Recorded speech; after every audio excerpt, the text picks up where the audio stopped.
And we're off and rolling on a Friday. Happiness is a choice. Thank you for choosing us, along with James Wesley. I am Ari Temkin. And James is dressed like a tech startup founder today. I don't know whether to call you Jay Weston or ask for some equity. Nicely done. Thank you. Huge weekend. Huge night tonight with college basketball. The Kansas Jayhawks visit North Carolina for a battle of Blue Buds tonight in Chapel Hill. Of course, we've got a huge football Saturday tomorrow, which starts early. I got to say, James, this show is so much more fun to do on days like today. Fridays? But especially heading into an incredible weekend like we have, an incredible sports weekend. We've got the Big 12 Women's Soccer Championship on Saturday. BYU and Kansas are playing for the Women's Soccer Championship Saturday in Waco.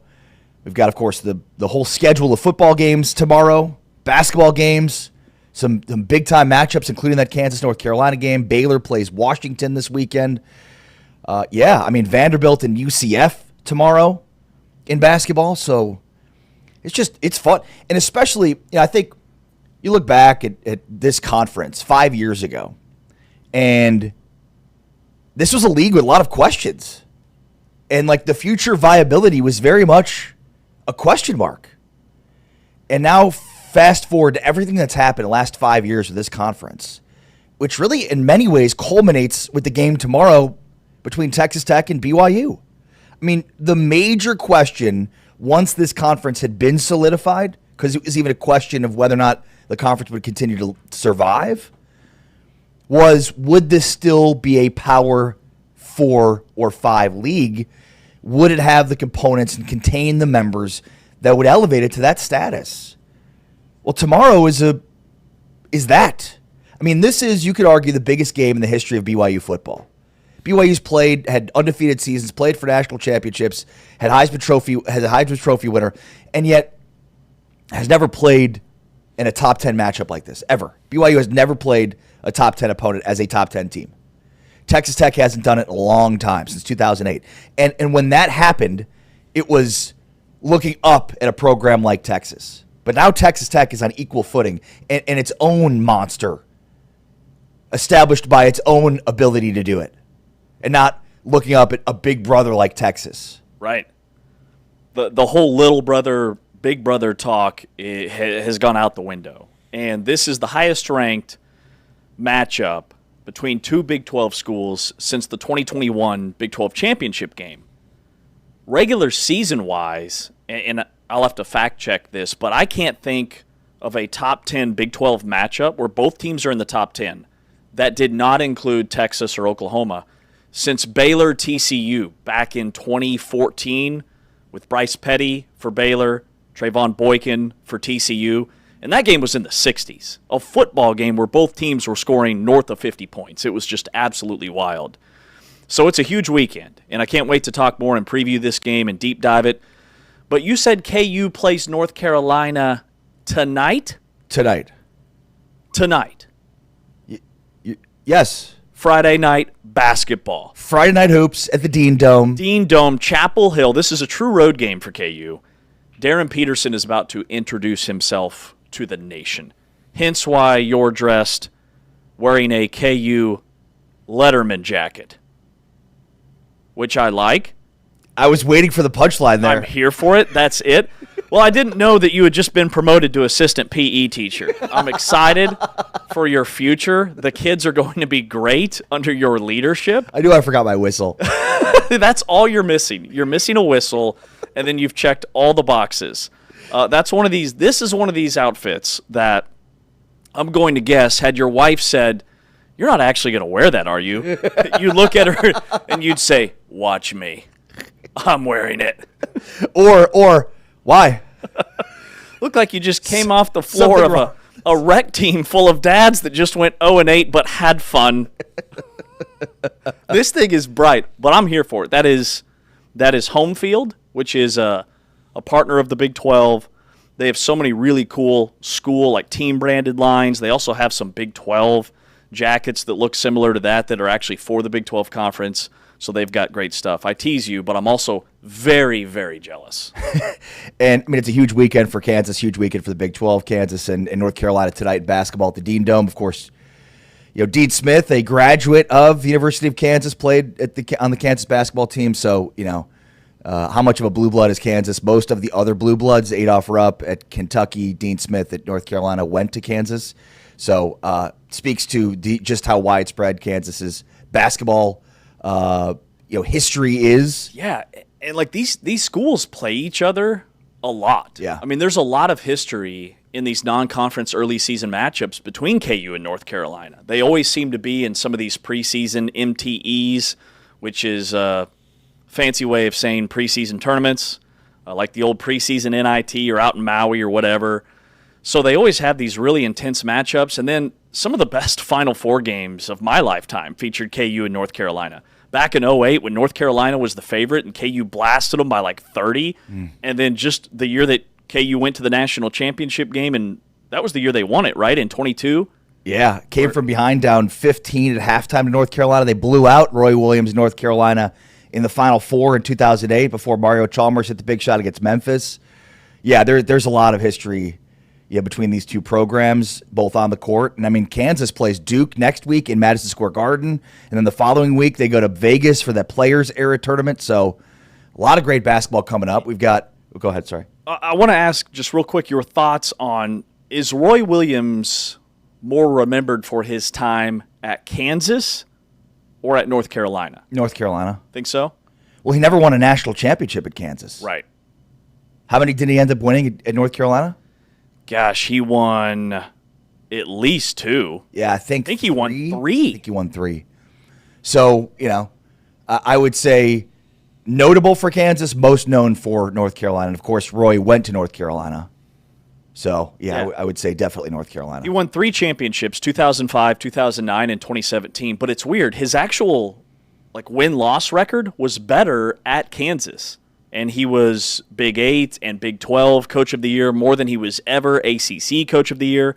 Record-wise, his teams at Kansas were better, but for whatever reason, he would win in the tournament at North Carolina. It's part of the luck factor, right? I mean, it's like the perfect example of the dude just couldn't catch a break. I mean, they went to Final Fours. His last year at Kansas, they lost to Carmelo Anthony and Jerry McNamara in the national championship game.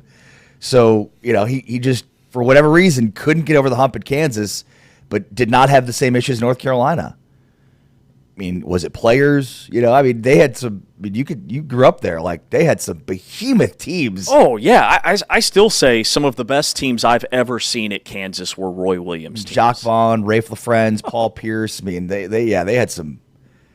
It's crazy some of the teams that did win a national championship. Yes, I mean they went 34-2 in '97. Yeah, got upset by Arizona, who went on to win the title. Everybody remembers that. Okay, they went 35-4 the next year. They went 33-4 his second to last year. That Drew Gooden and Kirk Heinrich and Nick Collison teams were so good. And that's what I remember about his time at KU.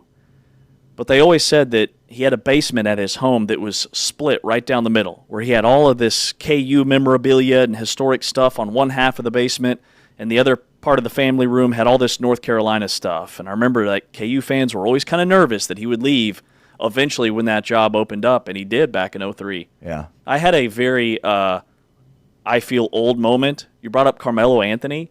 His son is playing for Syracuse. He's a highly touted freshman. Carmelo Anthony's son is a star for Syracuse. Yeah, I mean, Andre Iguodala's son plays at Baylor now. Yes. So, yeah, we are old because the NBA stars that we watched, fairly recently, it feels like, now have kids playing college basketball. LeBron, that's a weird one, too. Yeah. I meant to ask Tommy Lloyd about that, by the way. We'll hear, if you missed, we had Tommy Lloyd on this week, fresh off of Arizona's win in Vegas. I meant to ask him if he talks to LeBron much. Does LeBron, sometimes parents get involved. How much does LeBron get involved in, hey, you going to play Bryce more? Hey, I looked at the box score of the game, and Bryce only had 16 minutes. Could you see, LeBron being the overzealous parent? Man, Tommy's like, LeBron, stop calling me. Your son will play, okay? My God. He's like, I'm good because I need him to play for the Lakers next year. Yeah. How's LeBron? I'm trying to see how LeBron is holding up this season at the age of 41. He's injured. He hasn't played all season yet. Shocking. Yeah. Producer Taman. It's Luka's team. In LA, they're like, I'm sorry, who? Like, it's all about Luka right now. Who, by the way, is off to a blazing start, much to the surprise of nobody.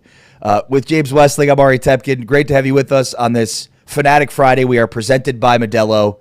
Huge weekend in the Big 12. Super exciting to be talking about it with you all today, throughout the show today. In fact, Kalani Sitake joins the show in advance of this humongous game for the Big 12, for BYU. You know, there's really no, like in sports, there's so much hyperbole. We talk all the time about like greatest ever, this ever, and it can become like, you know, it can become white noise to a degree.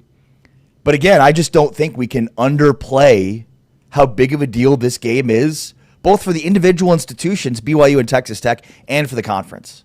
And especially on the context of where this conference was, where we thought it might be, following the news 5 years ago, right after Big 12 football media days, that Texas and OU were bolting for the SEC, and what Yormark was able to do, coming off of what Bob Bowlesby was able to do, and it all culminates. This is the culmination of the new Big 12. Mm-hmm. Tomorrow's game is the culmination of all of that. It is very much a new era of the Big 12. And we talk all the time about the new Big 12, but like it starts really tomorrow, because think about this holistically. The Big 12 is top heavy this year. It is. It's official. Throw a party, right? The league didn't want it referred to as parity. They didn't want a preseason poll. They wanted this nonsense about the league being a league of parity away. And in a year where the country has a lot of parity, the SEC has a lot of parity, the Big 12 does not. It's top heavy. And its two best teams are playing right now at this week of the season. You could not have scripted it any better for this league. And again, these are two programs on the upward trajectory when you look at who they have front and center, what they have from an investment standpoint. Like, both of these programs are going nowhere when it comes to where they are right now. Exactly. These are the new alphas. If we were looking for an alpha in the Big 12, we have found it with BYU and Texas Tech. And not just the seasons that they're having right now in real time, but also the NIL support, the fan support, the markets that they're in. Lubbock is kind of a hidden gem. Meanwhile, BYU's in one of the fastest growing markets in the entire country in Salt Lake City. And when Texas and Oklahoma left, the Big 12's goal was to replace them in bulk. And it started with Bob Bowlesby and the additions of BYU and Houston and Cincinnati and UCF. And then Commissioner Yormark bringing in the Pac-12 schools. You've got Arizona State winning a Big 12 championship last year. The only loss between BYU and Texas Tech combined this season is to last year's defending Big 12 champion. They're not losing to teams in the bottom of the conference. So that says a lot about how top-heavy the league is in a positive way. Yeah. And I think that BYU has put themselves in a position with what they've done the last two seasons now back-to-back, right, that's now a team that everybody's gunning for, that you look at on your schedule and you know that's going to be either an L or you're going to have to play your A-plus game to beat them. And then Texas Tech's transfer portal experiment has passed with flying colors. You know, there's still a lot of football to be played, and I think a lot of people thought they'd be undefeated at this point in the season based off of how the season started for them and how they were beating people, but they are still right there in terms of they've exceeded preseason expectations outside of the Big 12 family, because we all knew how talented this team was, but the national perception of them is, well, they're still a 7 or 8 win team. Let's see if they can actually get all these guys to gel, and they have. So this is the new Big 12. This is a conference that's going to have teams in the conversation each and every year for college football playoff berths, and multiple berths when you factor in the fact that Utah, Arizona State still having really strong seasons with the other guys. It's such a great point about Texas Tech. Like, at this point, I would say that they've met expectations, which were very high, and perhaps, to your point, maybe even exceeded expectations because there was probably a lot of people, from a national media narrative standpoint, outside of what we're doing here in the Big 12, I'm talking about holistically, that we're like, I'll wait and see whether or not Texas Tech can do it. Yep.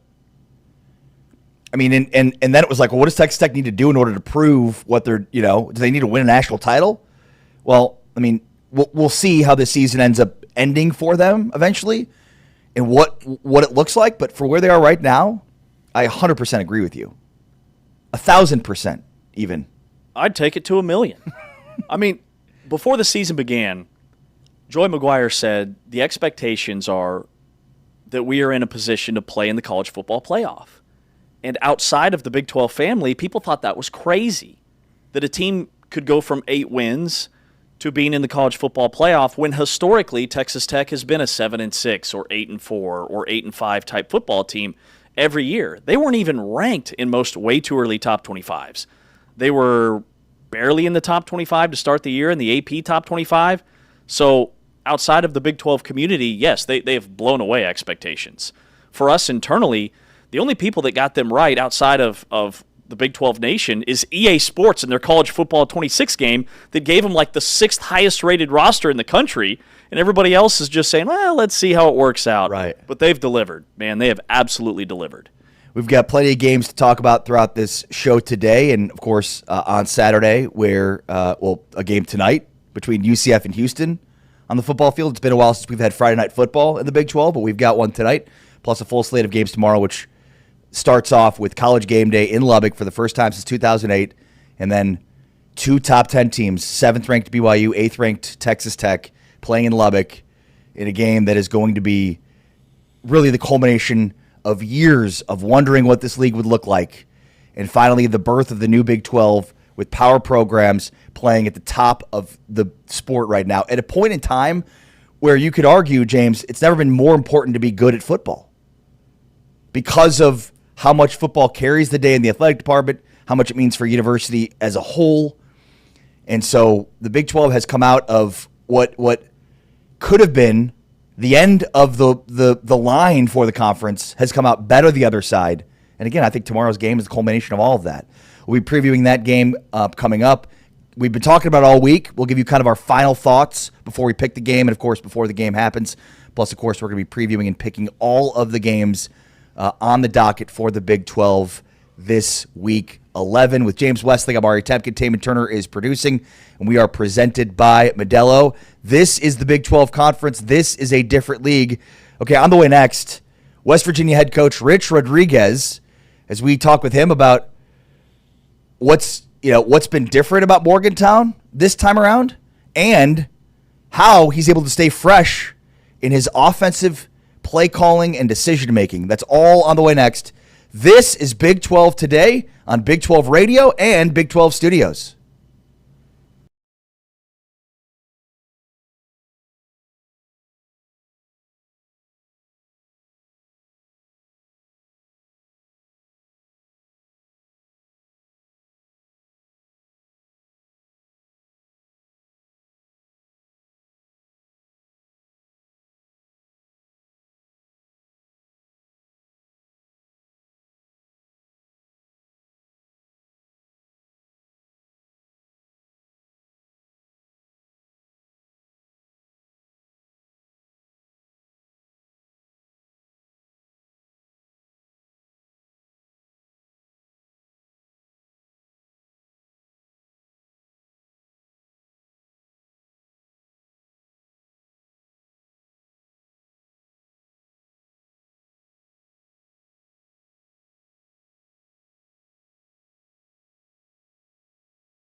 It's Big 12 today here on Big 12 Radio. Heard exclusively on TuneIn. You're watching us via Big 12 Studios. With Ari Timken, I'm James Westling.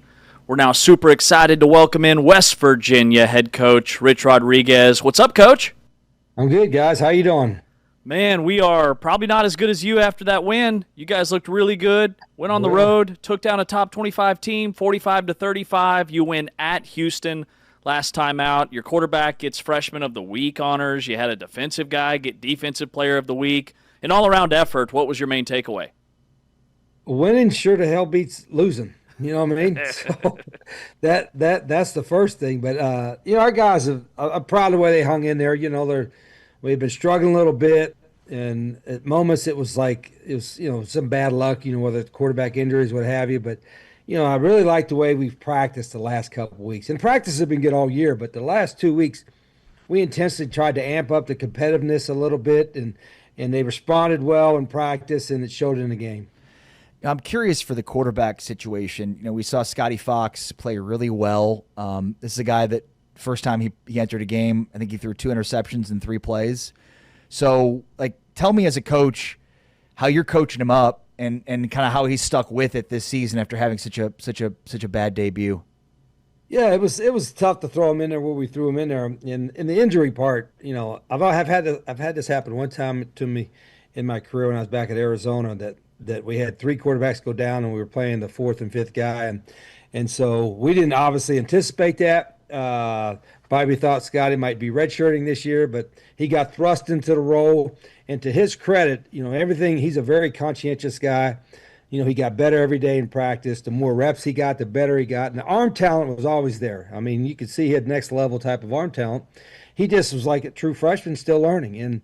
And again, he played really well, I think, the last couple of weeks. And there's been some freshman moments, but I love his competitiveness. I think he's getting more and more confidence every day, not just every week, but every day, and that's a good thing to see.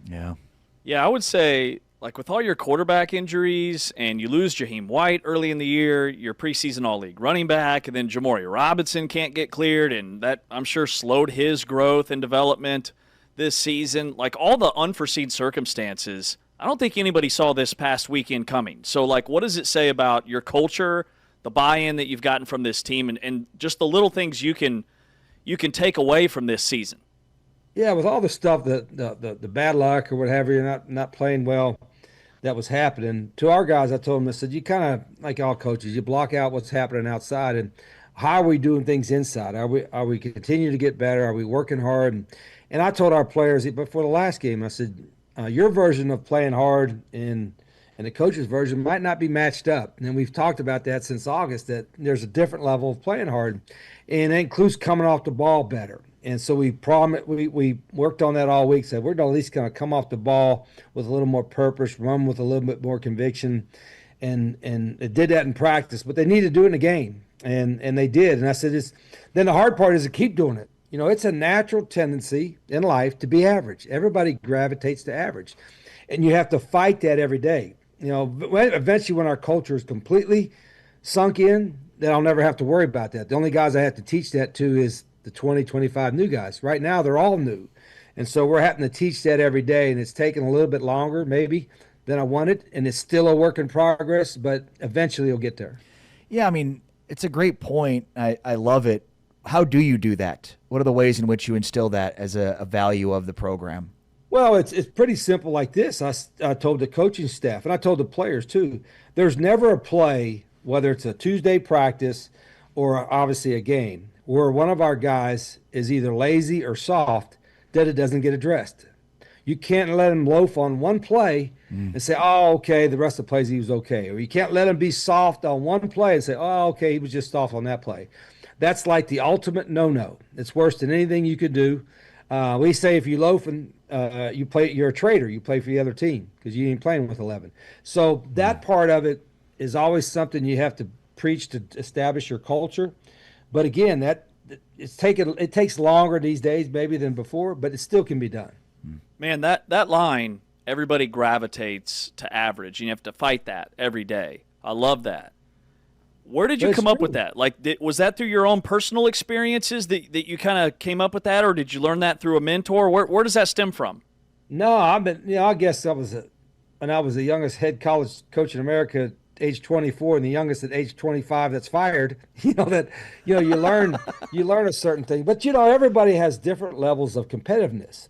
The greatest of all time, the Michael Jordans and the Kobe Bryants, Larry Birds, those guys, they were not ultra competitive. The Tom Brady's, they're ultra competitive. And that's why they have success. Well, maybe not everybody's wired like that, but everybody, all these young kids I know are competitive. They play video games, whatever.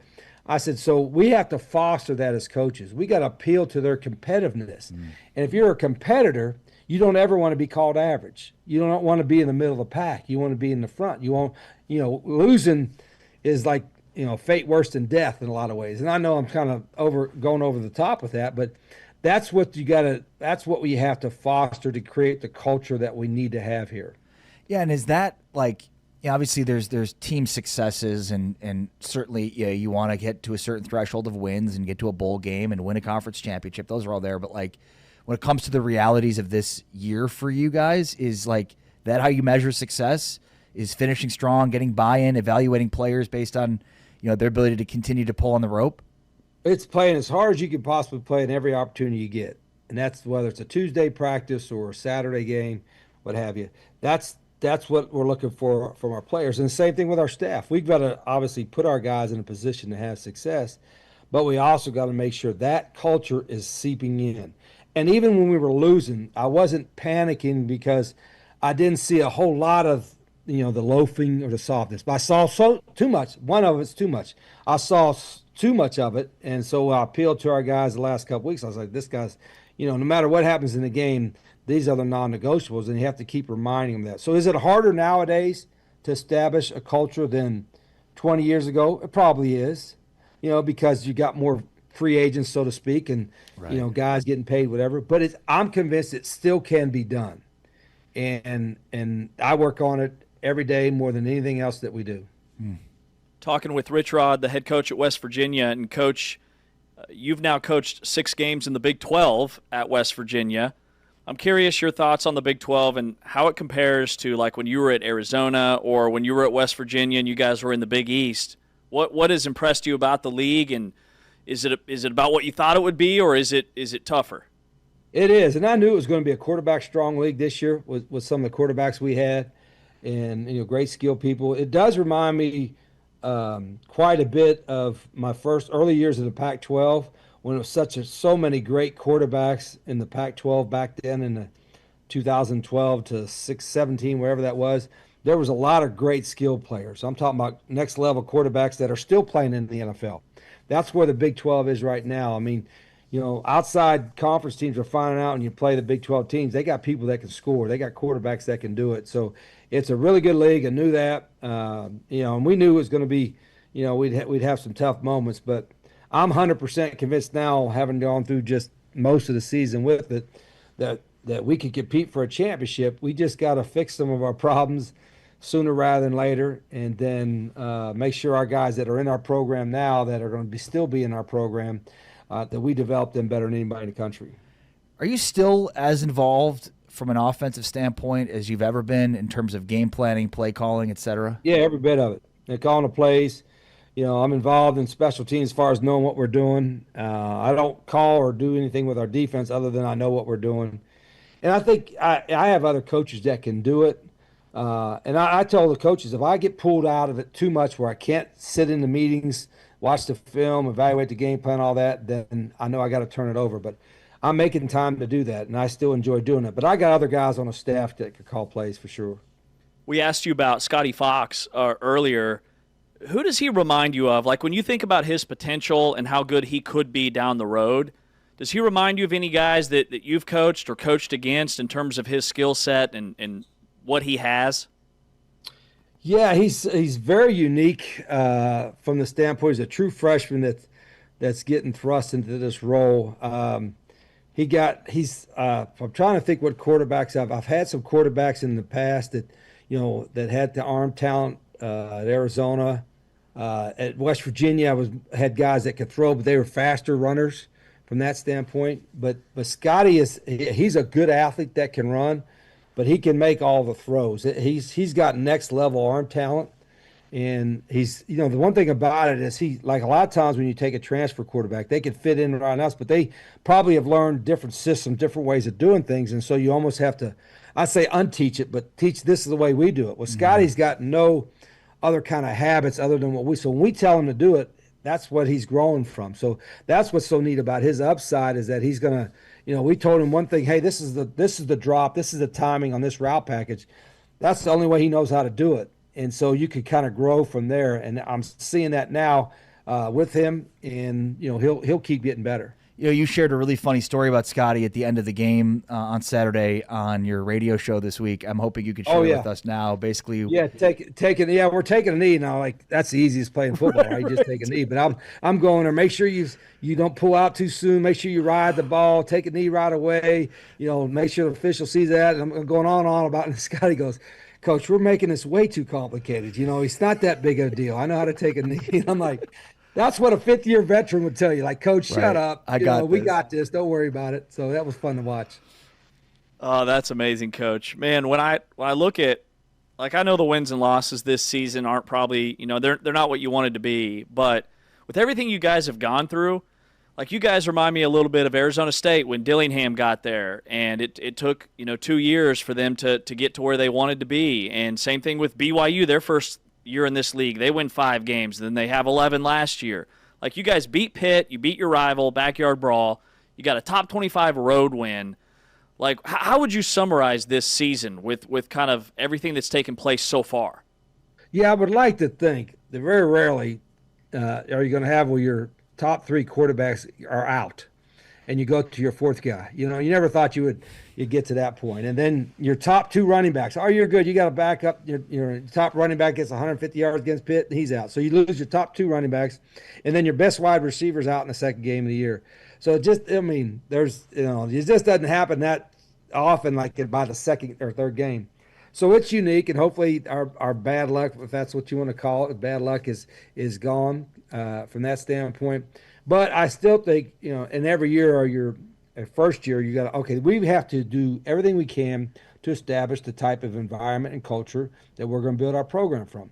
And that has to be non-negotiable. No matter what bad luck or whatever happens, we got to make sure that happens. And so to our staff and to my players' credit, there's nobody hanging their heads. They came to work, got a little bit better. We still got some big challenges left ahead, but you could feel it taking place. Now we got a lot of things to fix, and we're going to start fixing it, as soon as the signing date comes in December. But, it's been a good group to coach. Yeah, I remember asking you at media days about, what's different maybe this time around. And I'm curious, now that we're a few months removed from that, you played games, what's different about Morgantown? What's different about West Virginia football than the last time you were there? Well, the difference is just with college football in general. I mean, you got 120 guys and I got 120 free agents. Can you imagine being an NFL team and, instead of having 7 or 8 free agents, you're deciding whether to re-sign or trade. Your whole roster is that. And so it's a little different dynamic as far as building the program. But as I tell the coaches, the goalposts to move, you got to move with it. You can sit there and complain or you can do something about it. So I said, ain't no doing it any good to complain. This is what it is. Let's learn from our mistakes this year. Let our players learn from the mistakes. Let's keep coaching the way we're coaching, keep demanding the way we're demanding. And eventually it'll get to the point where we don't have bad luck. We got the roster we need. Our coaches will know what the heck we're doing, and we're going to win a lot of games. And I still believe that's where we're headed. Coach, your offenses are always evolving. They're so creative. Like, I follow this coach on Twitter, and he's always posting, innovative highlight reel stuff. And he's got a clip of you guys running this double wing bash quarterback counter that you're running against Houston. Like, do you just sit in a lab all summer and come up with these new plays? Like, what goes into all of this? Yeah, I mean, to me, it's like it's so much easier now to be creative because all you got to do is get on the internet, and there's so many more creative people out there, coaches in high school level, whatever. I'm like, damn, that looks like a pretty good play. Can we do that, and does it fit what we do? You know what I mean? And then I think we've never been afraid to try something that's new, if it makes sense. Like, I want to be simple, but if it's something that's easy to teach that can create a conflict and our guys can execute, then I don't care if somebody else didn't do that. Let's try it ourselves. You know what I mean? And everybody says, "Why do you run the quarterback?" And I say, "Because he can." You know what I mean? When you tell me you can't run him, then we won't run him. You know what I mean? So it's I'm not a I don't prescribe to the theory that we have to do what's always been done, but I also don't want to be so stubborn that if you can't, you got to be able to make changes if you got to make changes, and look at other ideas. Yeah, I don't think you could be coaching today if you aren't able to be multiple and not be too stubborn. I think the stubborn coaches that we all grew up playing for, watching, like they've expired because you have to be multiple. You have to be able to change. Can you imagine if you had 5 different quarterbacks? Because we rep 5 different quarterbacks at the starting position during practice. Four different ones starting. So you imagine like, oh, this is the way they all have to do that. I mean, you'd really be screwed. That's insane. Coach, what do you think about all these guys getting canned mid-season? Like it's crazy how many openings there are. Yeah, I don't remember it ever I know there's been happening before, but this many this soon? No, it hasn't. I think it is somebody mentioned it's a product of the NIL era and the pro type of model that, there's a lot of big money people that are giving a lot of money, and all of a sudden before they would get a statue or a plaque or a building named after them. Now they're only, reward is wins, right? And so if they're giving a lot of money and they ain't getting the wins, they get upset, and who they're going to blame it on? They're going to blame it on that coach. So it's so true. It's a little disheartening. I mean, we all know it. We signed up for it, but it's also harder now to develop a culture than it's ever been. So people say, well, you can do it quicker because you can get more free agents. You can build the talent quicker, but the culture takes longer, if that makes sense. Yes. And so, it's kind of hitting there, and we all know when we signed up for it, but it does seem like for some of the folks that, in my opinion, they got fired, there was a little bit of lack of patience. And if they would have let it go for a little bit longer, let's see how it's going to happen. Yep, man, we feel the same way. Totally agree. Well, you can see the growth and the progress already in year one under your leadership back at West Virginia. So thanks for popping on with you, and we wish you the best of luck. We'll talk to you soon. I appreciate it, guys. Thanks for having me on. Thanks, Coach. Rich Rodriguez, the head coach at West Virginia. They get ready for Colorado this weekend. This is Big 12 Today on Big 12 Radio, heard exclusively on TuneIn. You're watching us on Big 12 Studios.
This is Big 12 Today. It's Big 12 Radio, powered by Modelo. Great weekend to grab some Modelo's, sit on the couch, be a full-time fan. James is getting there. We're trying to make James into a full-time fan. He's not quite there, but cheers to you full-time fans. Brought to you by Modelo. All right, Big 12 Today on Big 12 Radio here on TuneIn as well on Big 12 Studios. So great to have you with us today and every day. And what an exciting day to be talking about Big 12 football, about the Big 12 Conference. There's so much going on. We've got basketball to preview, which we'll do in the next hour. Kansas plays at the Dean Dome tonight and against North Carolina in a battle of blue bloods. We get Baylor, Washington, UCF, Vandy, so some power on power matchups this weekend. In hoops, the Big 12 Soccer Championship tomorrow night in Waco featuring Kansas and BYU. The Jayhawks women's soccer team going for their second straight Big 12 Tournament Championship. There's major upsets happened in the soccer tournament. There's going to be multiple bids, 8 bids, I believe, at least, for the Big 12 in the NCAA tournament in soccer. And then, of course, the huge football weekend and the huge football game tomorrow, the biggest for the Big 12 in a long time, and certainly the biggest game of the season, as BYU plays Texas in Lubbock in a game that will feature College Game Day, James, in Lubbock tomorrow morning, with the kickoff on ABC set for 11 a.m. Central, 12 Eastern time, and a game you could hear as a part of Big 12 Radio on TuneIn. You know, I really wish somebody would write the West Texas oil money story. Don't you, James? Like, I feel like that's a really big story that hasn't yet been written, I don't know, 500 times already this year. It needs a little more attention. And Thank you. I don't know if I didn't know if I was the only one. No, I mean, like, I don't know if you know that Texas, oil, and football, they all come together for this story of what Texas Tech football has become. Shout out to Shahan Jayaraja, our buddy, who I believe, to my knowledge, is the first to write this story and did a fantastic job at it. Yeah, he did it this summer. And then 2 more stories or 2 more pieces, deep dive pieces, came out this week over the last couple of days. Well, and by the way, to my count, I believe the one from Ross Dellinger is the 5th that I've read. Like total? Yes. Okay, yeah. Basically, Shahan started it, and then throughout the season, we've seen like different iterations of Cody Campbell and Texas Tech and the oil money that's fueling Texas Tech football right now. Well, and I wonder, the Shahan Jayaraja piece from CBS Sports was, I mean, it shattered records in terms of readership that Shahan was telling us behind the scenes. It was a tremendous piece. It was really well done. He was already on the map, but I mean, it put him in an elite category of guys that cover this sport. And the 2 pieces that came out this week, no joke, when I first saw them, I thought, are these from this summer? I swear I have read this. Yeah. I couldn't believe that they were just put together this week. Because you have. You felt like you just read it because you have read that story. And if I'm Cody Campbell and Joey McGuire, I'm almost rolling my eyes at this point. I know Cody Campbell's in a little bit different category in terms of what he's trying to do for collegiate sports, not just the sport of football. And so I'm sure that he never gets tired of addressing this and talking about it. But if I'm Joey McGuire, it's like, man, we've done this so many times. It's almost, I don't want to say disrespectful, like the attention is good, but it's to the point where, watch us. Watch us. Why haven't you been watching us all season? Why have you been covering Texas Tech? Now that they've won 8 out of 9 games and they're a top 10 team, now we start highlighting Texas Tech. But they've been an afterthought until now. Well, and Ross Dellinger for Yahoo Sports, who is one of the best reporters in the game in college sports, wrote a piece this week about this. And, you know, one of the things more than anything that stood out is the way in which not just Cody Campbell, but many of these other billionaire boosters were like, if Texas or Texas A&M does this, and by the way, they do, nobody mentions it. And, you know, even the reference point of, you know, now we're on equal footing with them because we can pay, whereas they were always paying guys.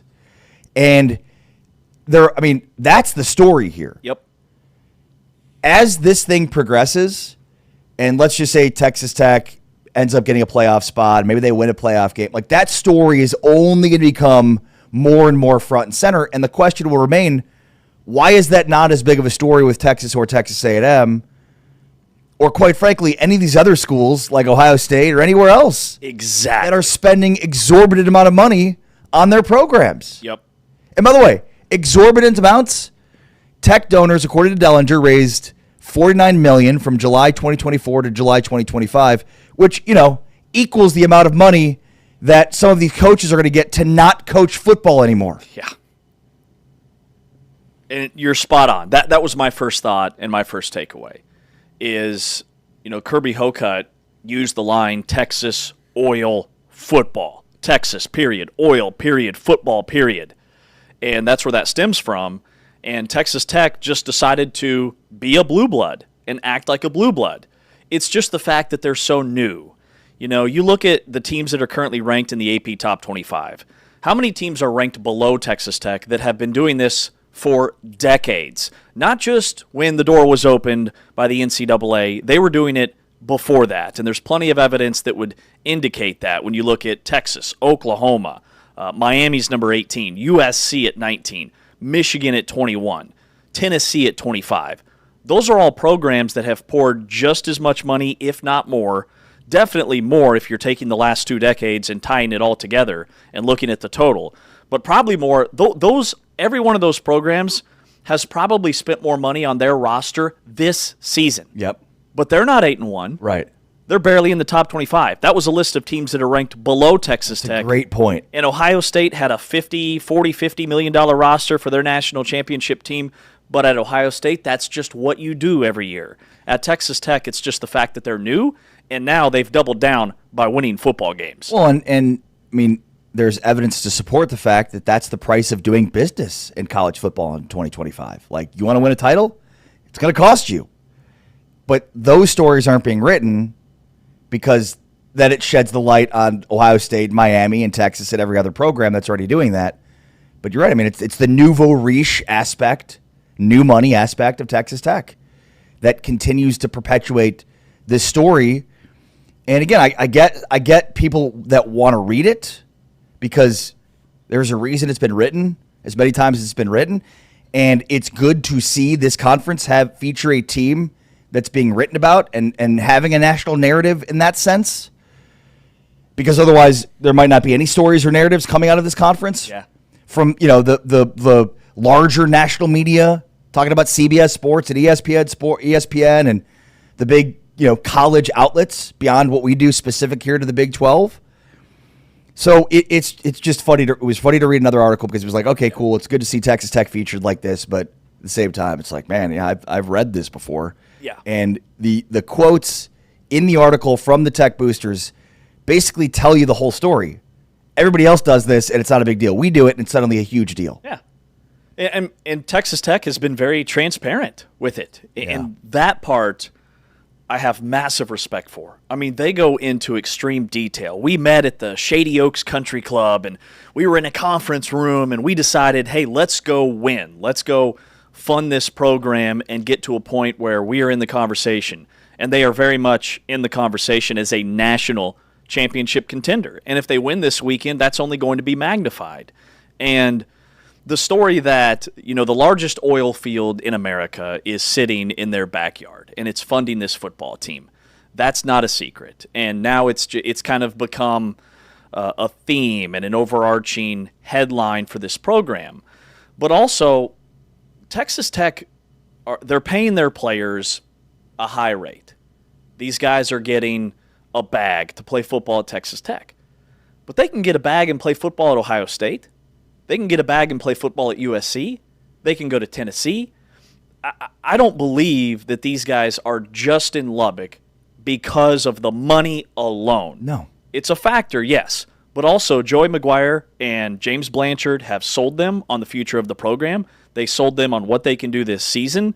They sold them on a $242 million football facility, which is truly, arguably, the best in the country.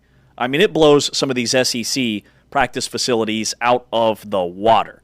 And that $49 million NIL war chest that they call it, sure, that helps, absolutely. But these guys are in Lubbock for more than just the money.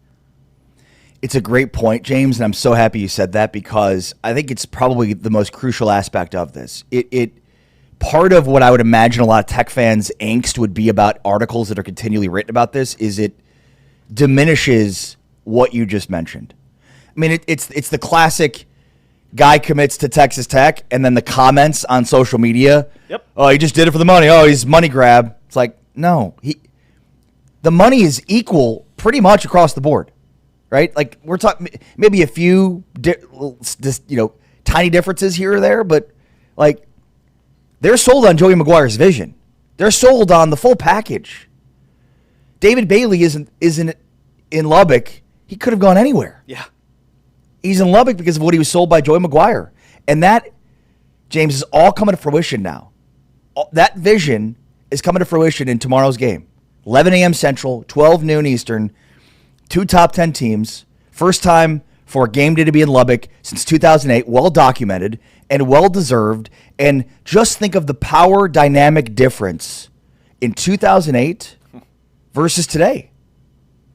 It's 180 degrees. It's the first time that game days in Lubbock since 2008, and it couldn't be a different environment for Texas Tech. Yeah.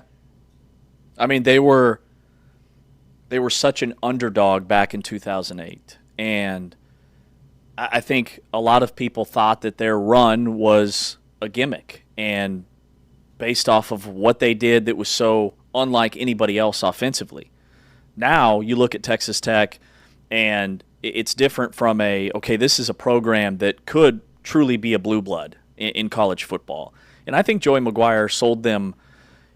I brought up the practice facility because there is no better place than Lubbock, Texas, and what they have within that system for these players to minimize the risk of injury and for these players to heal and take care of their bodies. Their nutrition program, everything they have with these sleep tanks and all of the recovery stuff that they have is elite, best in the country. And then I also think the fact that you can sell Texas Tech on this kind of vision that we are going to win football games and we are going to play on national television and we are going to be in the college football playoff. And also, if your lifelong dream is to play on Sundays in the NFL, we can get you there too. Because they talk to a lot of NFL scouts. James Blanchard is an elite scouting guy and recruiter and talent identifier and developer. And there is a roster in Lubbock littered with guys that are going to play on Sundays and are going to be drafted and play at the next level in the NFL. And all of that is strategic. Like, they took guys in the transfer portal that they didn't see on paper or on film what NFL scouts saw. And NFL scouts that they were talking to and they were leaning on for advice were saying, this guy's going to be a pro.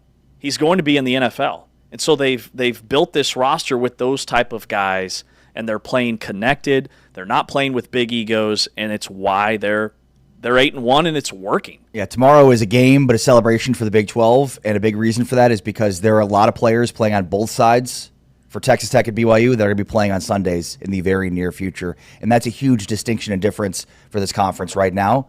It's been traditionally skill position guys that go to the NFL out of the Big 12.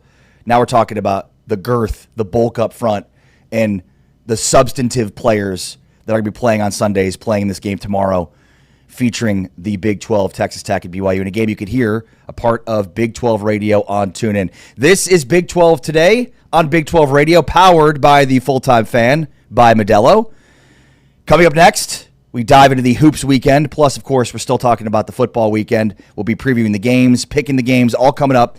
This is Big 12 Today on Big 12 Radio, on TuneIn, and Big 12 Studios.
It's not enough, James.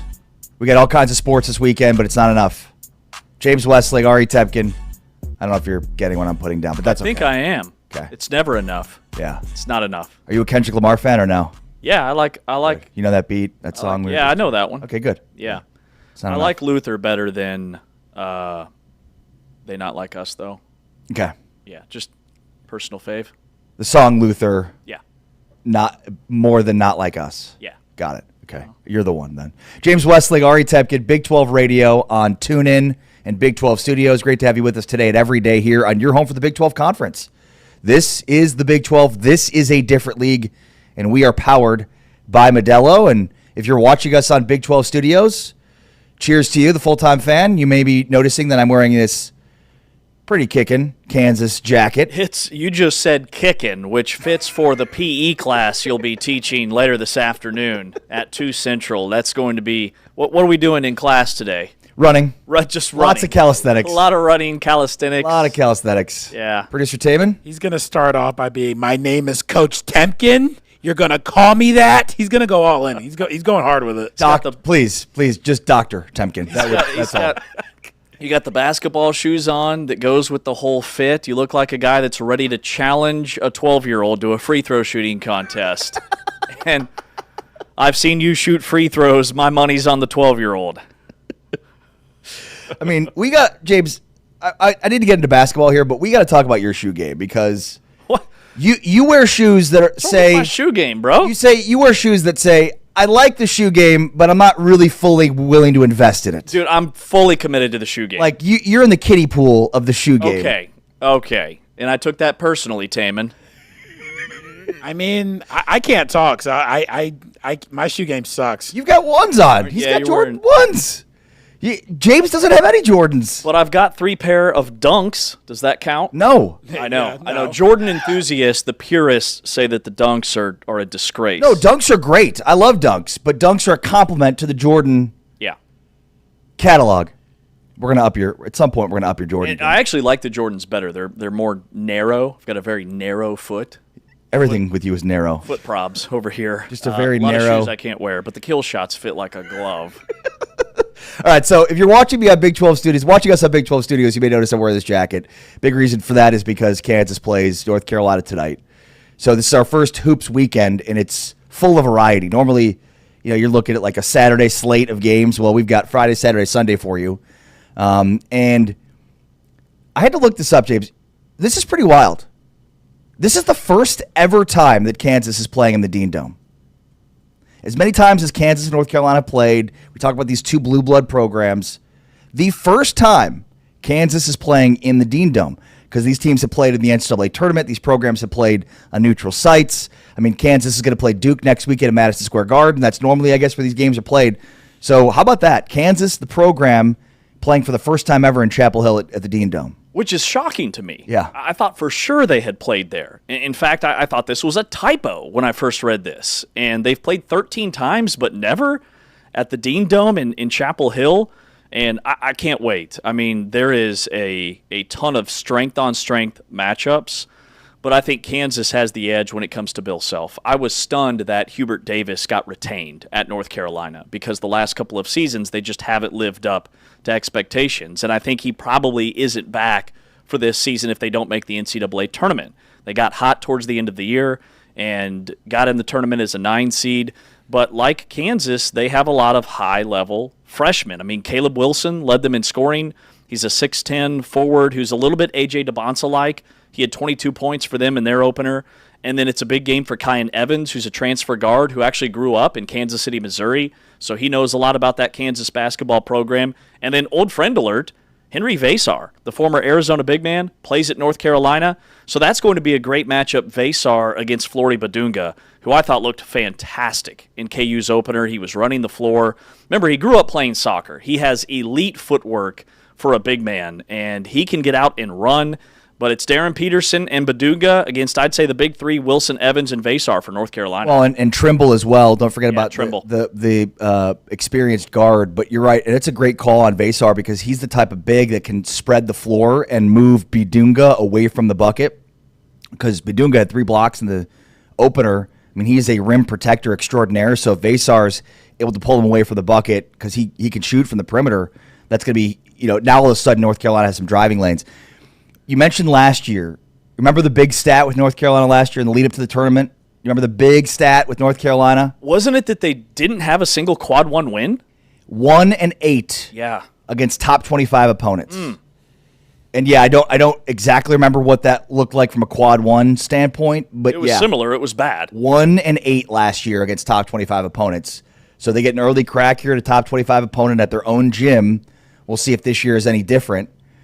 Here is what Bruce Pearl had to say. Bruce Pearl, a part of the panel on TNT, which we cannot say enough positive things about what TNT's coverage of the Big 12 has been, both in football and now in basketball, as we saw to open the season. But here's what Bruce Pearl said about Kansas. What jumps out to me is at number 6, Kansas. Bill Self is not going to be down at the bottom of the Big 12 for much longer. He's got a pro, maybe the number 1 pick, and Darren Peterson. How good is the Big 12 when maybe the number 1 player taking the NBA draft on a Bill Self coach team is 6th? Right. So I think it's going to be a dogfight. And as I said Monday night, I think the Big 12 is going to challenge the SEC this year for the best and the deepest conference in college basketball. Totally agree. That is He would know.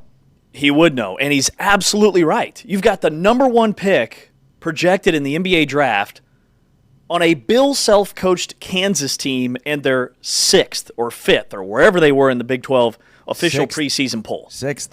That is nutty. And Joe Lunardi just dropped his power conference rankings this morning, and he has the Big 12 3rd, which is ludicrous. Absolutely nuts. He's got the Big 10 number 1, the SEC number 2, and the Big 12 number 3.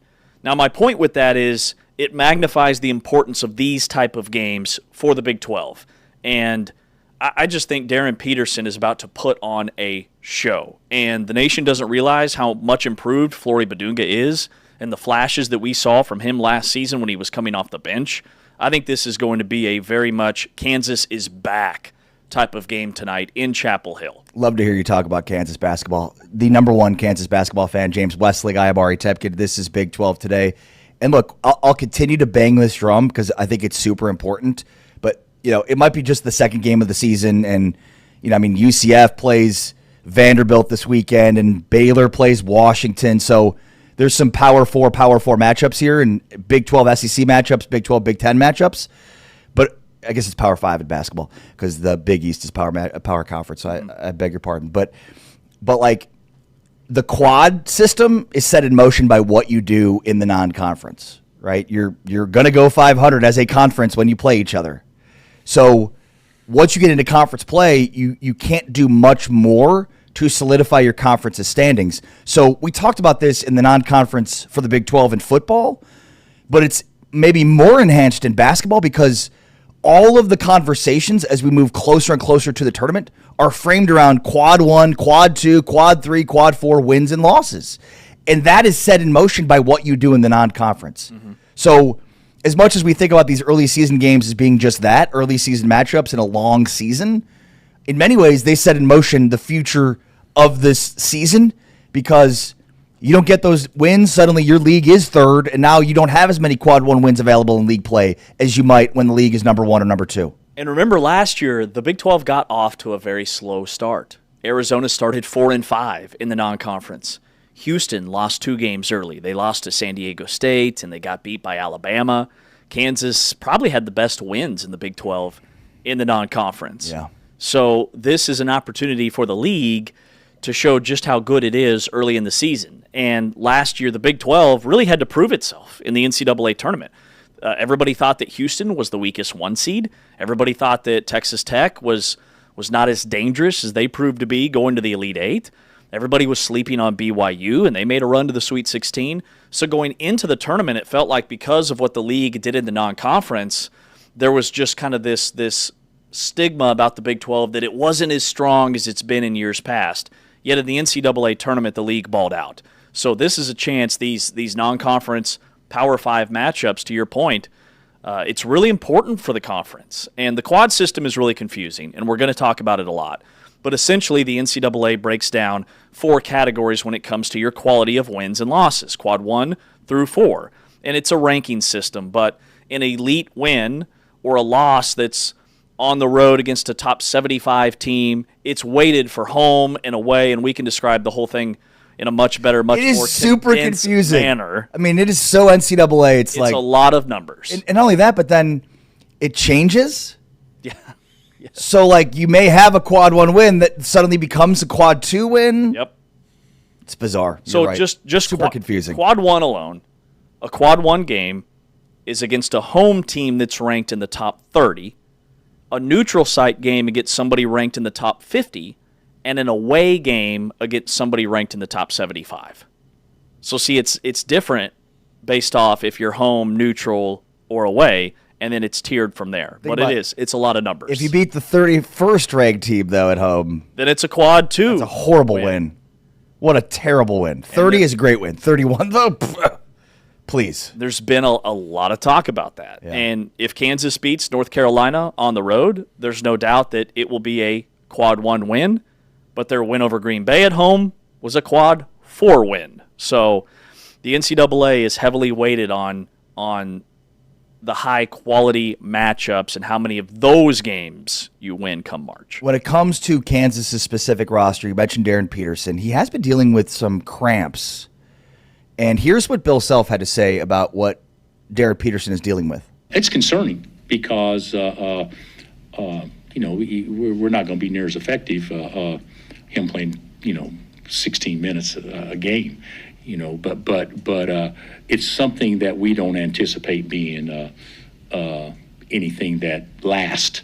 But, we're taking it serious and feel like that we're in better shape than we were, obviously, a week ago.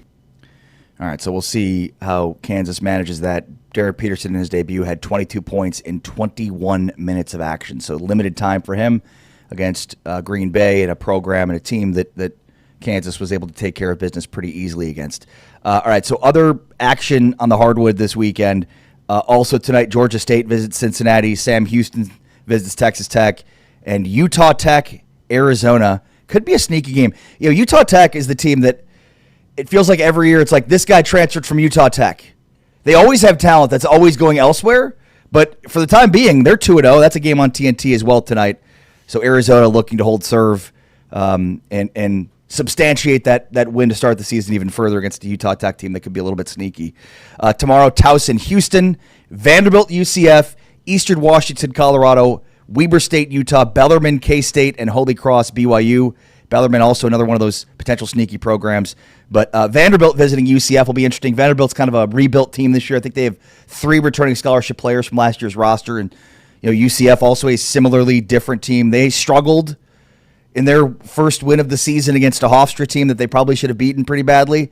So we'll see how they do Saturday afternoon against Vanderbilt at home. Yeah, this is a big year for Johnny Dawkins at UCF. They've been in the league now for 2 years. This is year 3, and his first year they go 17-16. Last year they got to 20 wins. They went 20-17, even with Keyshawn Hall on an Auburn team that made it, to the Final Four. This is a big year for him to show that there has been growth at UCF, and I look ahead to Sunday's slate because we'll come back on Monday. But Washington at Baylor is a massive game for the Baylor Bears in the conference. And then also A&M, yeah. Don't sleep on Texas A&M at Oklahoma State. No, you're right. I've been sleeping on it. I don't know why. Because we were talking all show about these 3 Power 5 matchups, right. And for some reason that game slipped through the cracks. And by the way, Utah Tech plays Arizona tonight, and then Arizona State on Sunday. Yeah. Utah Tech. But Texas A&M, Oklahoma State, that is a winnable game that I expect Oklahoma State to win. Yeah. If Steve Lutt's in year 2, all the talent they've brought in there, they've got former 4-star guys, they've got guys that were double-figure scorers at their last stop and they're not just high-ceiling guys, they're guys that have experience and have been productive at other schools and power conferences, that with this new NIL basketball commitment from Oklahoma State, they should be much better this year. And Texas A&M has a new coach. Buzz Williams has left Texas A&M. I couldn't tell you who their coach is as we sit here today, but they're 2-0, and that's a team that Oklahoma State should beat. If you can tell me right now without looking it up who the basketball coach is at Texas A&M, I'll give you $100. Bucky. Buckyball.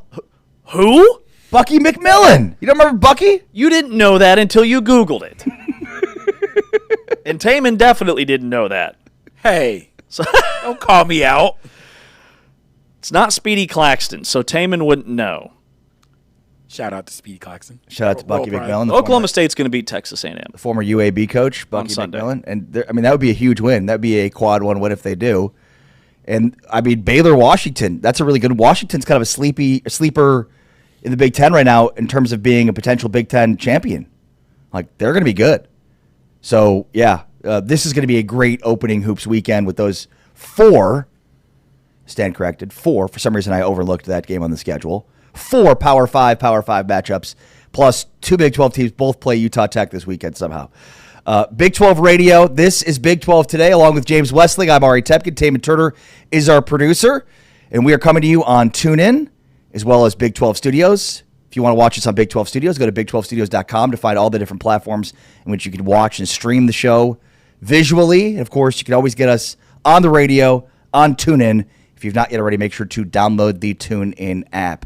All right, we're going to pick the games, the Week 11 games coming up here in a moment. But on the way next, if you have not yet heard from Tommy Lloyd, you are not going to want to miss. Friend of the program, Tommy Lloyd, he loves to give James the bleep.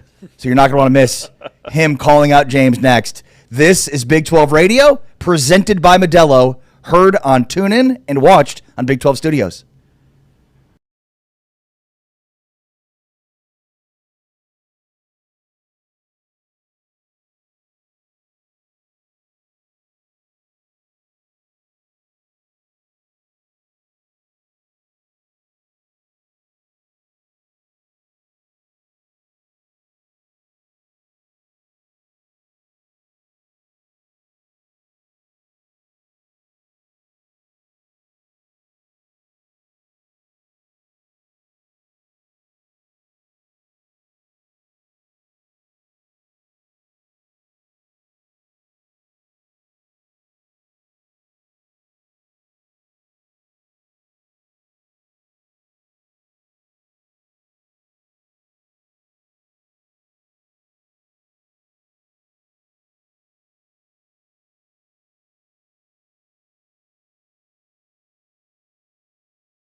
Big 12 Radio. This is Big 12 Today. We are presented by Modelo and heard on TuneIn and watched on Big 12 Studios. In a few minutes, we're going to be visiting with the head basketball coach for Arizona, Tommy Lloyd, fresh off their opening season victory over Florida in Vegas in what was very much a home environment. Great game. Koa Pete had 30 points in his debut, and not to be outdone or played second fiddle, but Jaden Bradley had 27 points as well and looked extremely dynamic. So excited to talk with Tommy Lloyd here momentarily about the start to the season. Like that game felt like an NCAA tournament game in November. It was super loud. It was on TNT, which is one of the rights holders for the NCAA tournament. So you had the same announcers, you had the same fan engagement. It was a neutral site game, technically. And like an NCAA tournament game, they're neutral games, but usually the crowd is leaning one way or another until you get to the Sweet 16 or the Elite Eight. Just felt like an NCAA tournament game. And it was so fitting that, Florida wins the national championship last year. They're playing in a game like this. Love that it's against a Big 12 school, and the Big 12 gets the win. And remember, Arizona started like 4-5 last year in the non-conference. They didn't have a win like this until conference play. This year, they're way ahead of schedule in terms of where they were last year. They balled out. Yeah, and it's funny if you look at the box score, and one of the things we talked about a ton last year with Arizona was one of the top offenses statistically in the Big 12 last year, but doesn't shoot a high volume of threes, and that's how they started off the season as well. When you look at the 3-point shooting differential in this game, Arizona in their season opener shoots 2 of 5 from 3. They shot 5 threes. They attempted 5 threes. Florida went for 20 or attempted 27 threes. So Florida attempted 22 more threes. They hit 5 more. So, they were plus 15 from 3, but, Arizona still shot the ball 49% from the floor, 30 of 61 overall, and that's the key for them. Yeah, absolutely. And the last I checked, teams shoot a much higher percentage from the foul line than they do the three-point line. And they got to the free throw line 38 times. Like that downhill attacking, we're going to get to the basket style of basketball was poetry in motion against Florida. All right, we're talking now with Tommy Lloyd here, the head basketball coach of Arizona. And is this is a real background, Tommy, we're looking at with you, with the mountains and the cactus behind you? I live in Tucson, aka paradise. That's incredible. All right, so it's a win. It's one win, but it had to be fun because it feels like Vegas has always been a home away from home for Arizona basketball. Yeah, I'm lobbying hard to get the Big 12 tournament there, but I'm not getting much support. I'm with you. We'll do it. It's no fun being the new guy. So, you and I could both go to your mark and tell him we need to go to Vegas. I think we could tell your Mark whatever we want. I think he's going to do whatever he thinks is best. So. Yeah. No, Vegas is an awesome place, and obviously we got great proximity to it, and we just have a long history of playing there, and our fans love it. So we try to get a game there every year, and just happen to be on opening night against Florida this year. Coach Koa Pete, that 30 burger that he put up. I know you coached with him or coached him, I should say, this summer. So you probably knew how good he was, and a lot of people didn't. Well, Did you see a performance like this coming? Yeah, I know how good he was, and I know how good Jaden Bradley is, and apparently the rest of the conference doesn't. But that's for another story. And to be honest with you, we're fine with that. Like, we're not a program that's trying to build things on fake preseason teams or sizzle. We want to come out and perform. We want to be a program that's based in substance and consistently produce a winner, and so that's our number one focus.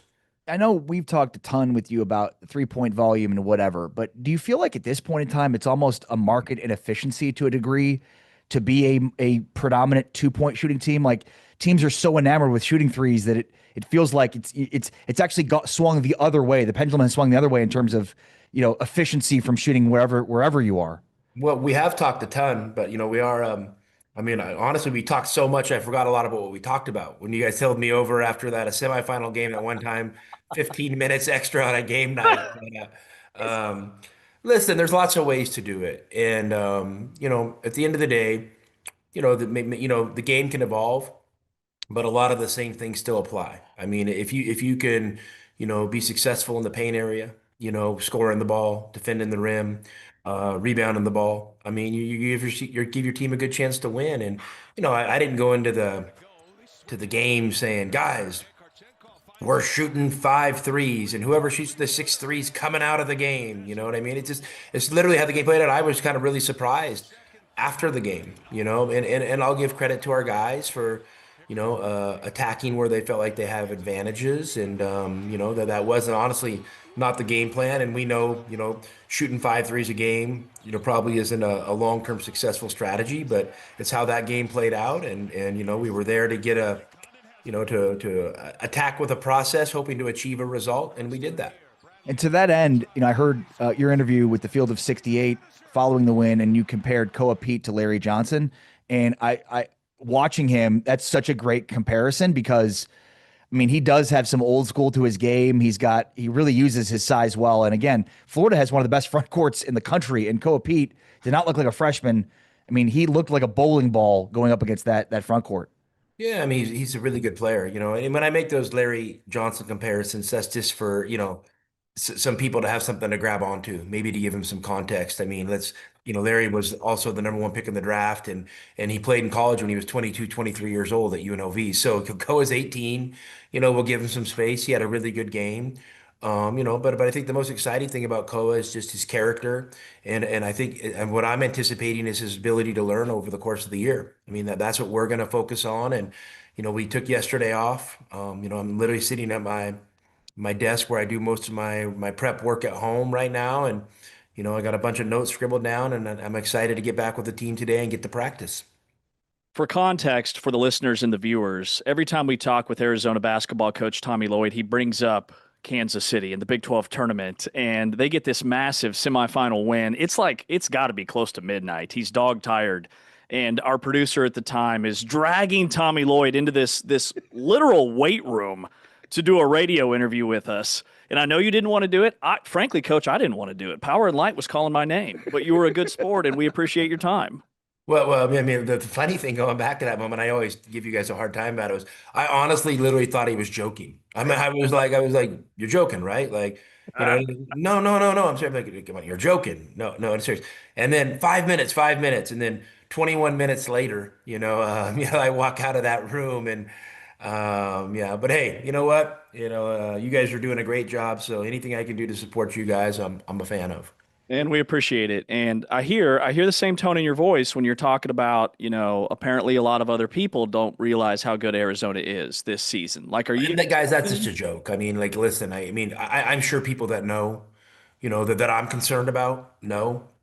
Picking all 8 teams is always hard. It's guesswork. And yeah, we replace some really good players, and there's reasons guys transfer, and maybe some of it has to do with some of the guys that are coming in, and so in this modern day era, there's going to be some of that, but I felt good about the guys we had coming in.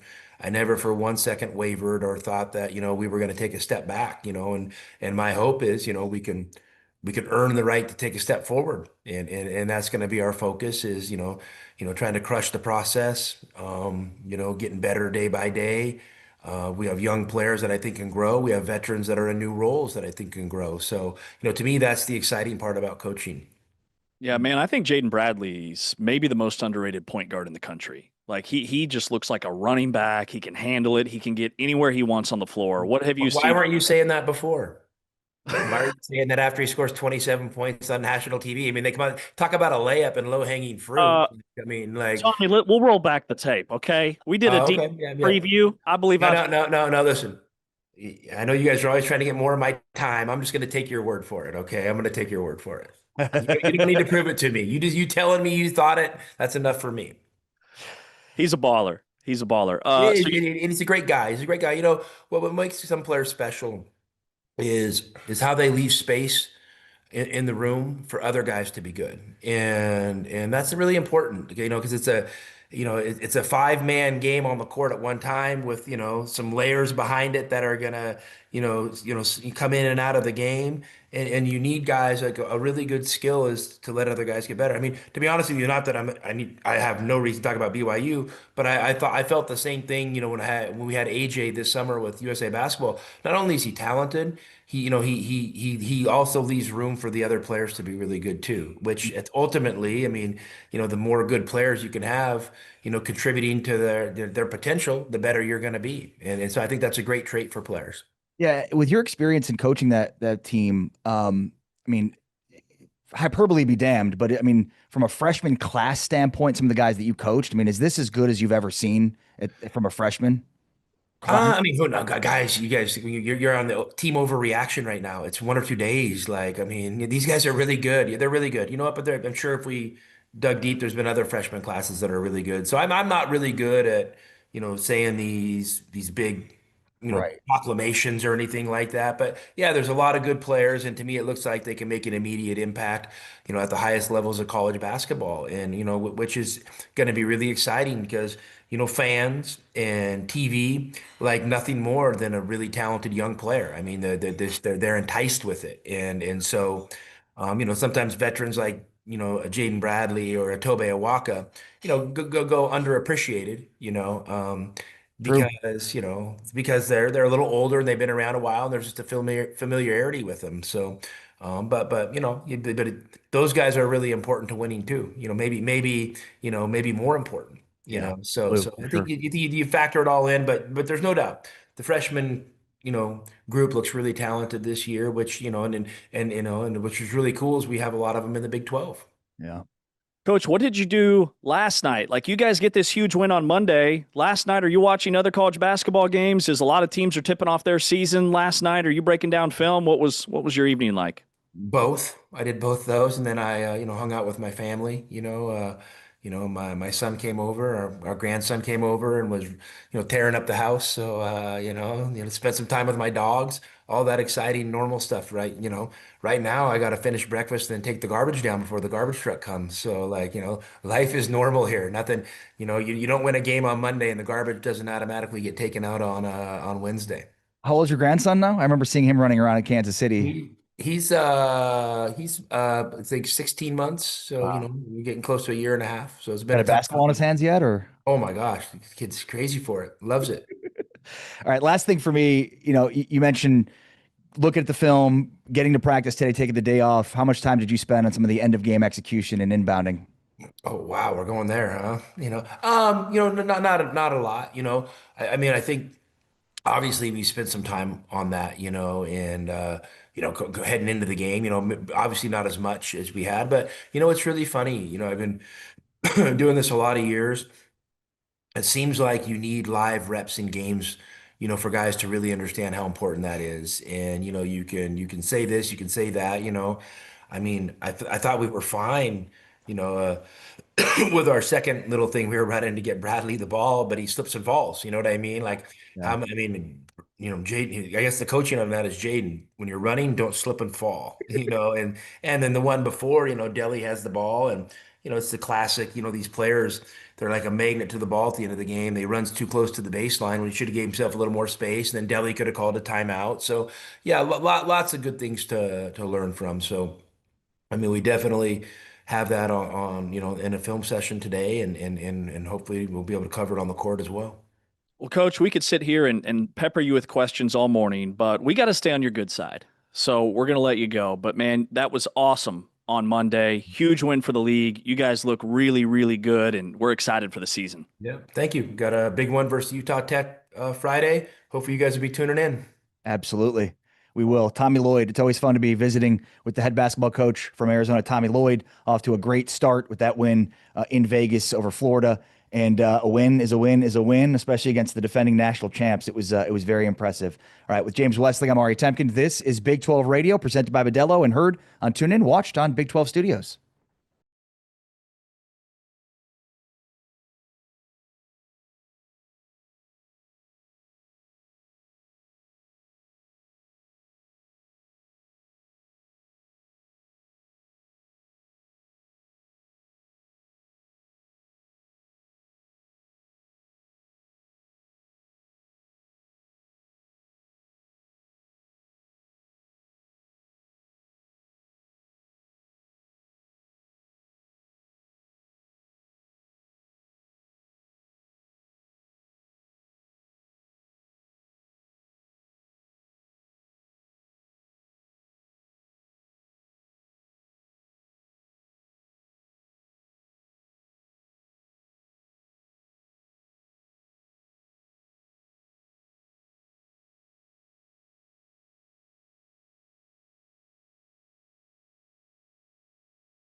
So happy you're joining us today and every day here in your home for the Big 12. Big 12 Radio, powered by Modelo.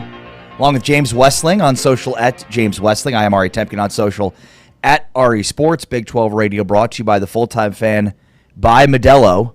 Treat yourself to an ice cold and refreshing Modelo this weekend. It's a great sports weekend. Perfect opportunity to grab a 12-pack of Modelo's and sit on the couch and enjoy the games this weekend. All right, we've been talking about the games all week, specifically one all week, BYU and Texas Tech. But we've been talking about all of the games, previewing them. It's time to put our money where our mouth is and pick these games. James, you are 31-20 on the season, coming off a 1-4 week. Yeah. I am 29-22 on the season, coming off a 1-4 week. Unfortunately, I'm not sure that Stormy Warren, our buddy from the Big 615 on TuneIn, has dropped out because of his record. I think so. Or because he's on vacation. I think a little bit of both. But last 2 weeks, he's been MIA from picking these games against us. It's probably a combination of having a bad year, which I would know. I had a horrible year last year, Stormy.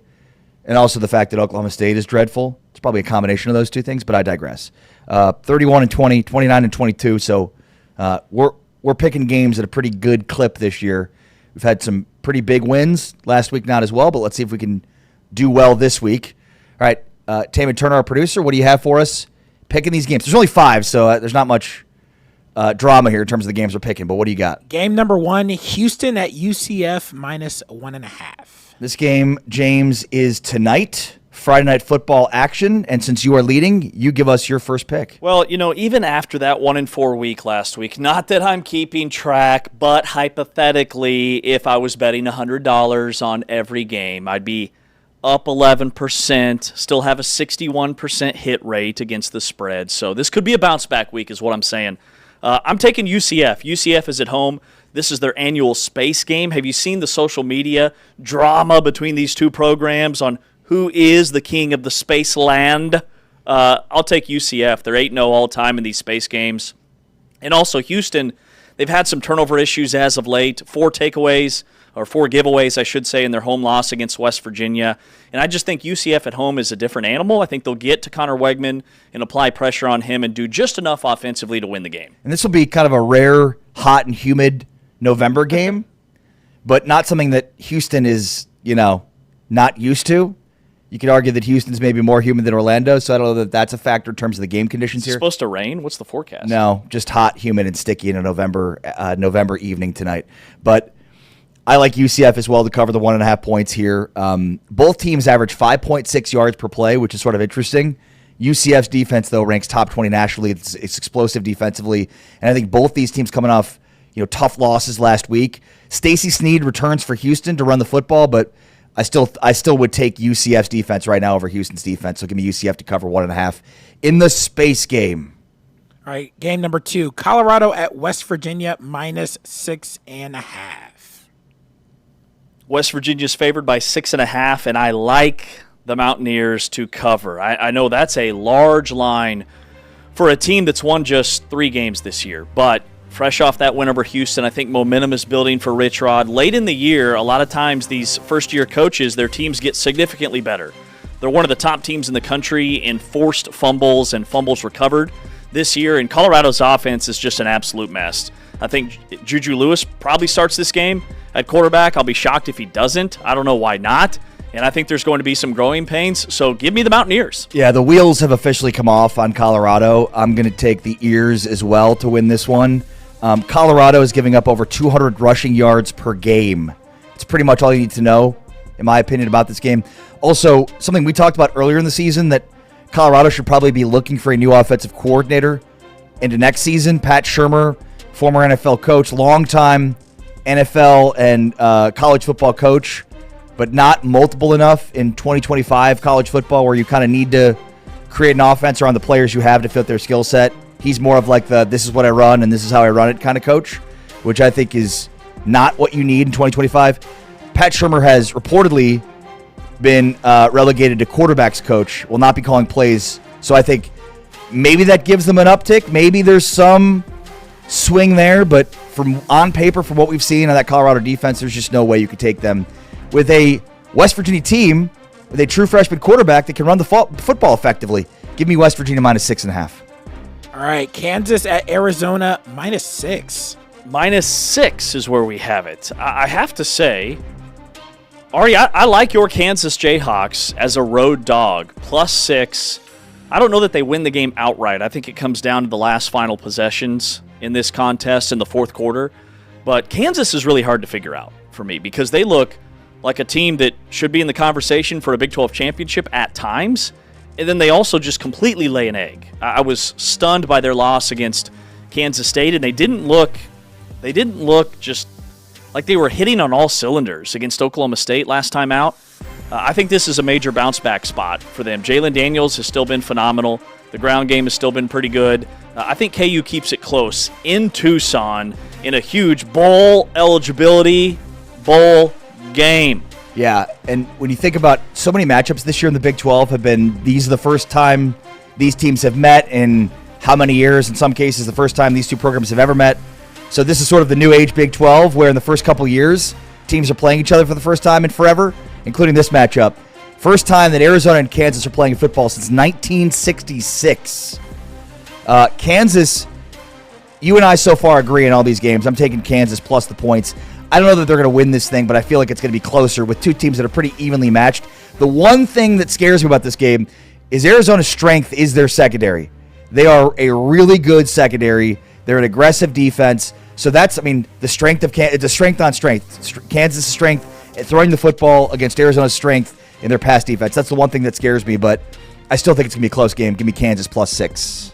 Iowa State at TCU -6.5. Yeah, I think this line should be bigger. And I know Iowa State is a very well-coached football team, and they're not going to beat themselves, but they just don't have the horses this year with all the injuries that they're dealing with, losing their two elite all-league cornerbacks and losing a safety this season. And then Dominic Orange is questionable, which tells me he's not 100%. And TCU feasts on opponents through the air.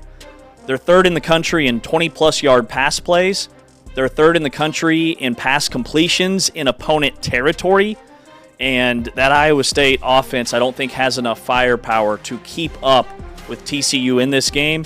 Maybe a backdoor cover, but I think TCU wins this thing by 2 touchdowns in Fort Worth. Yeah, I just don't know how you can watch Iowa State's defense right now and pick them. And to your point, 6.5 just doesn't seem like enough points, especially given, of the offenses that Iowa State's played, this is going to be one of the best.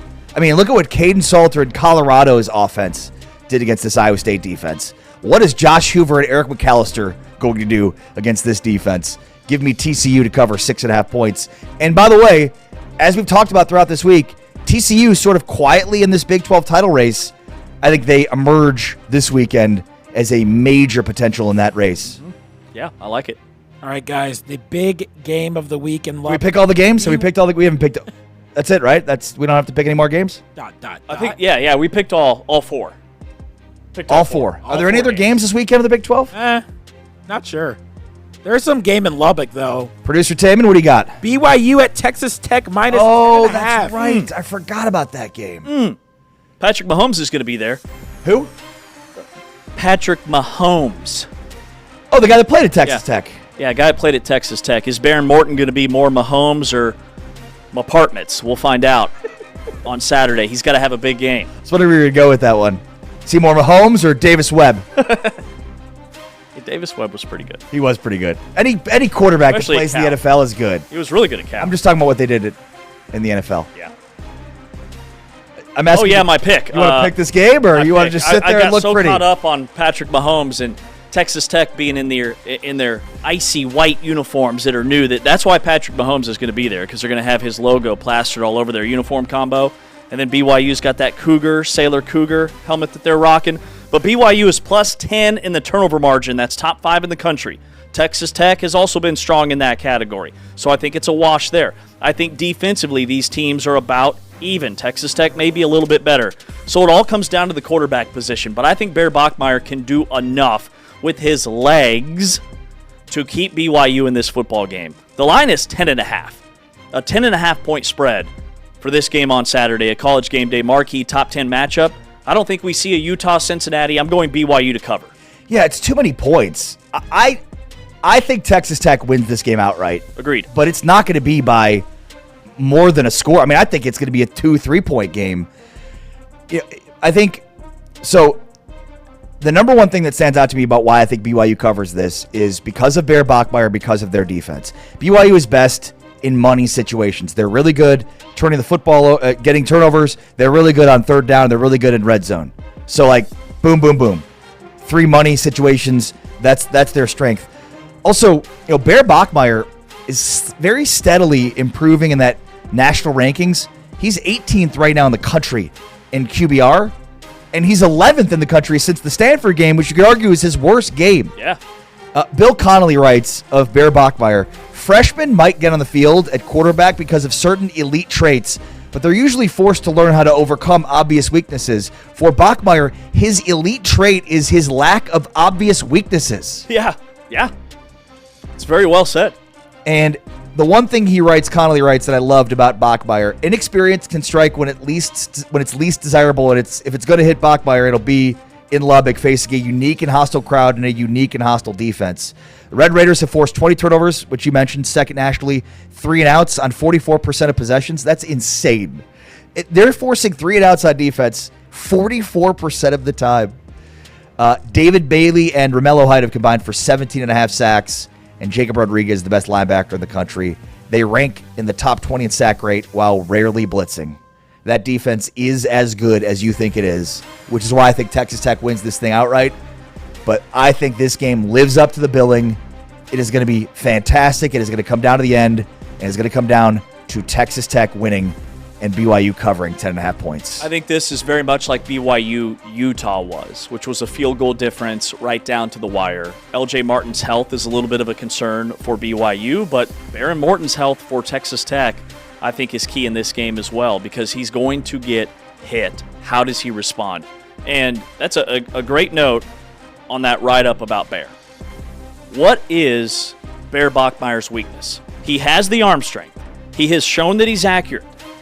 He understands the offense. He's dual threat. He can run between the tackles. He can get downhill. He can lean with his shoulder. His only weakness is that he's a freshman, but he is checking that box. He's not been rattled at any point this season, and he has shown time and time again that he's not uncomfortable in key moments. BYU has trailed in the second half of 4 of their last 5 wins this season, so he's not going. The moment is not going to be too big for him.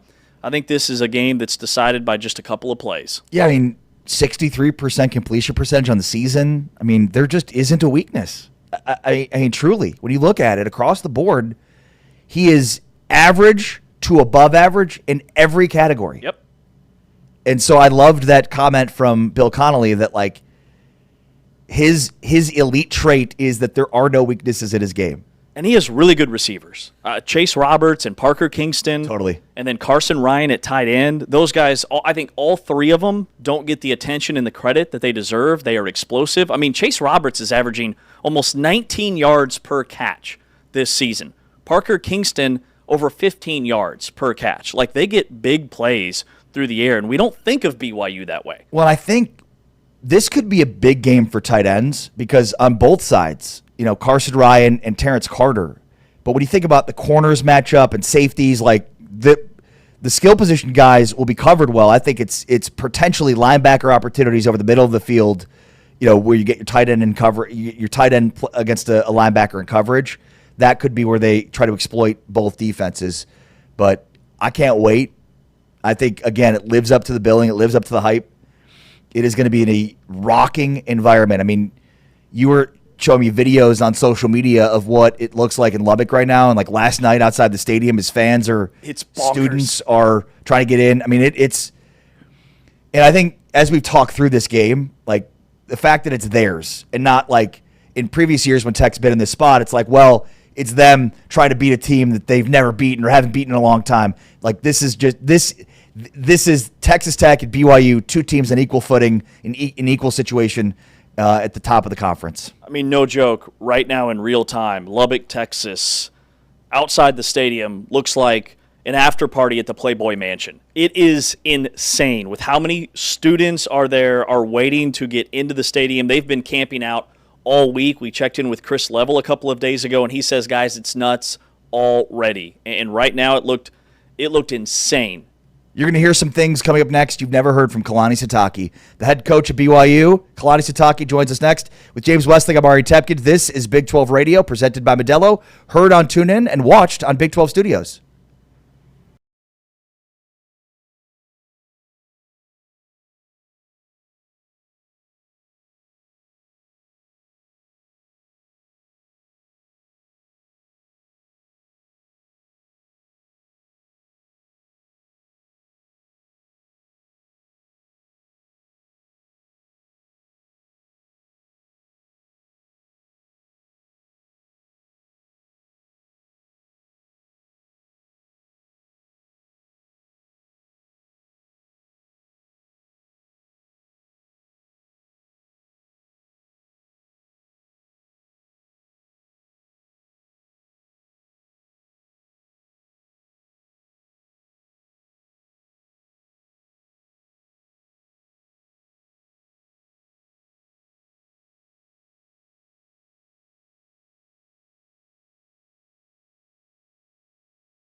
Big 12 today, it's Big 12 Radio. We are presented by Modelo along with James Westling. I am Ari Temkin, and we are so pleased to be joined right now by the head football coach for the 8-0 BYU Cougars, Kalani Sitake, joining us here on Big 12 Radio.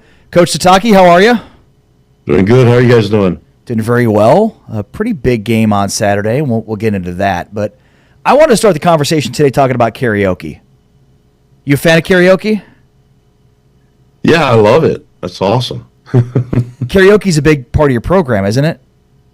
Yeah, I mean, we do team sing-alongs quite a bit, and I mean, we try to get guys in a vulnerable spot and try to let them have fun with it.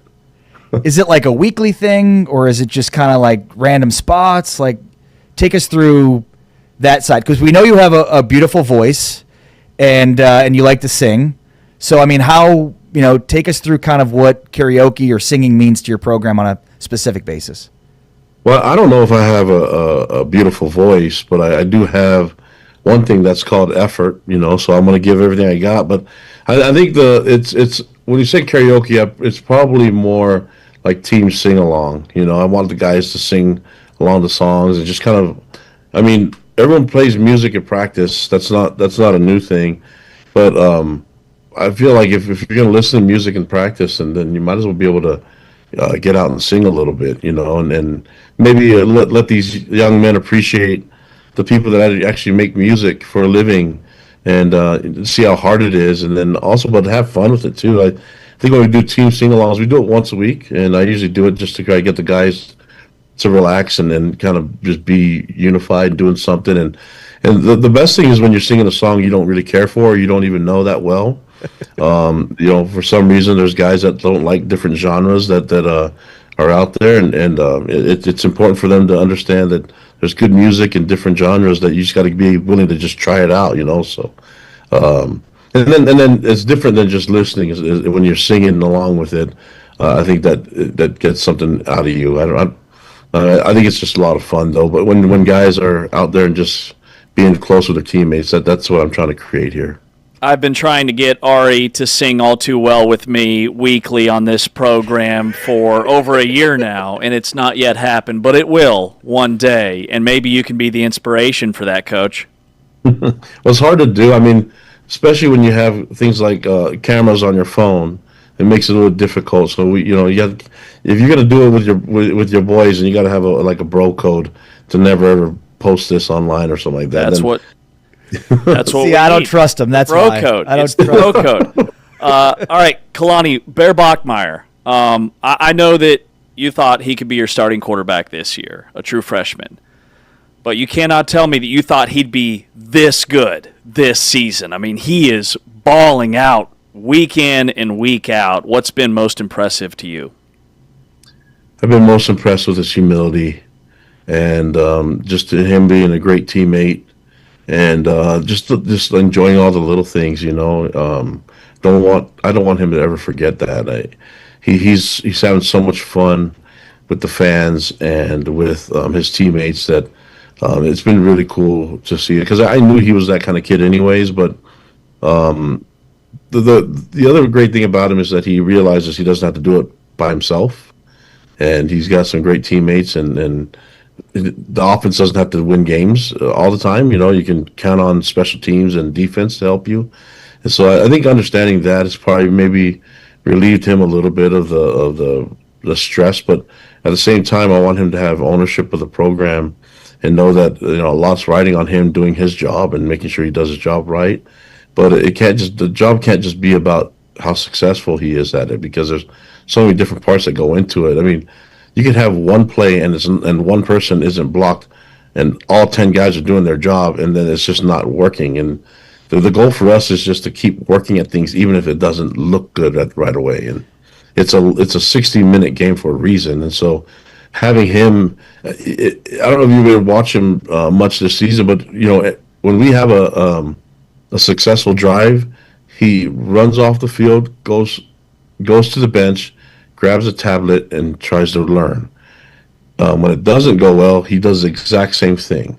It doesn't really matter if it's a good drive or a bad drive. He's always on the sideline learning, and that's something that I didn't teach him. It's something that he has from within.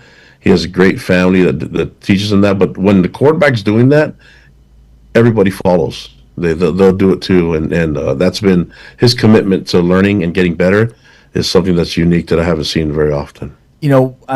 so many coaches at this level are former quarterbacks, and so you're unique in that way. And I'm curious, everybody that plays the sport understands what you talked about in terms of the importance 1 through 11 or 1 through 53, whatever it is, that everybody has to be successful on a play for a play to work. But do you think like the fullback background for you gives you a greater emphasis or acknowledgement of that? I think so. I mean, I was,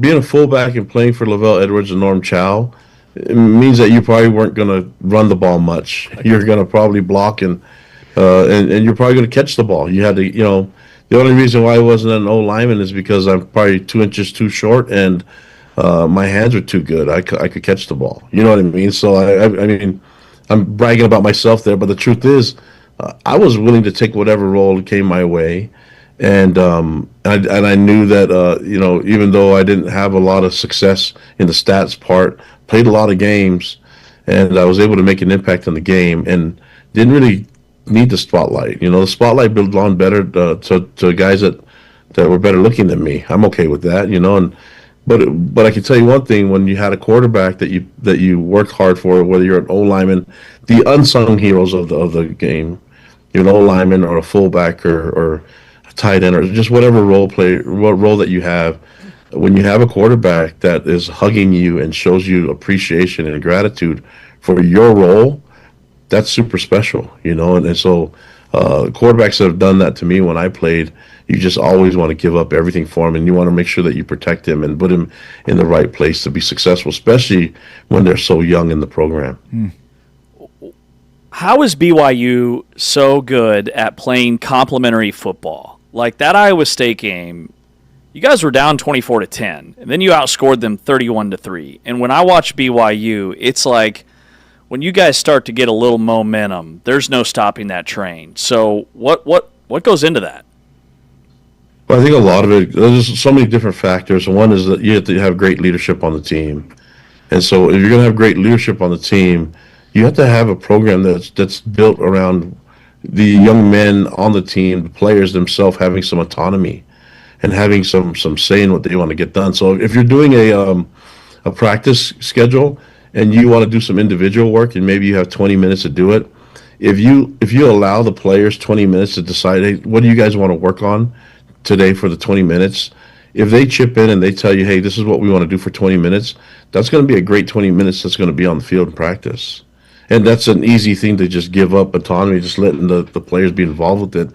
I learned that from Lavelle. I learned that Lavelle would be so cued in to help me, having the players feel like it could be, it has to just be more than just the uniform and the color shoes, things like that. If you can give them some autonomy in the program and trust the young men to do it, man, they'll thrive with it, And so that's what we're trying to do. And I wish I could take credit for all of it. I mean, I've had an amazing mentor, Lavelle Edwards.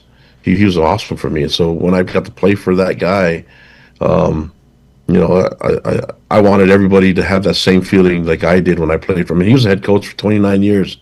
So me and guys like Tom Homo, Jim McMahon, Steve Young, Ty Detmer, all of us never played together, but we speak the same language because we had the consistency in the head coach, and that he always the way he taught it was like it carried over throughout 3 decades. And I'd be foolish right now as a head coach if I didn't take advantage of that and apply it to our program now. Is it just as simple as that? Is such a strong motivator, the autonomy, the ability to be in control in the way that maybe some coaches overlook that?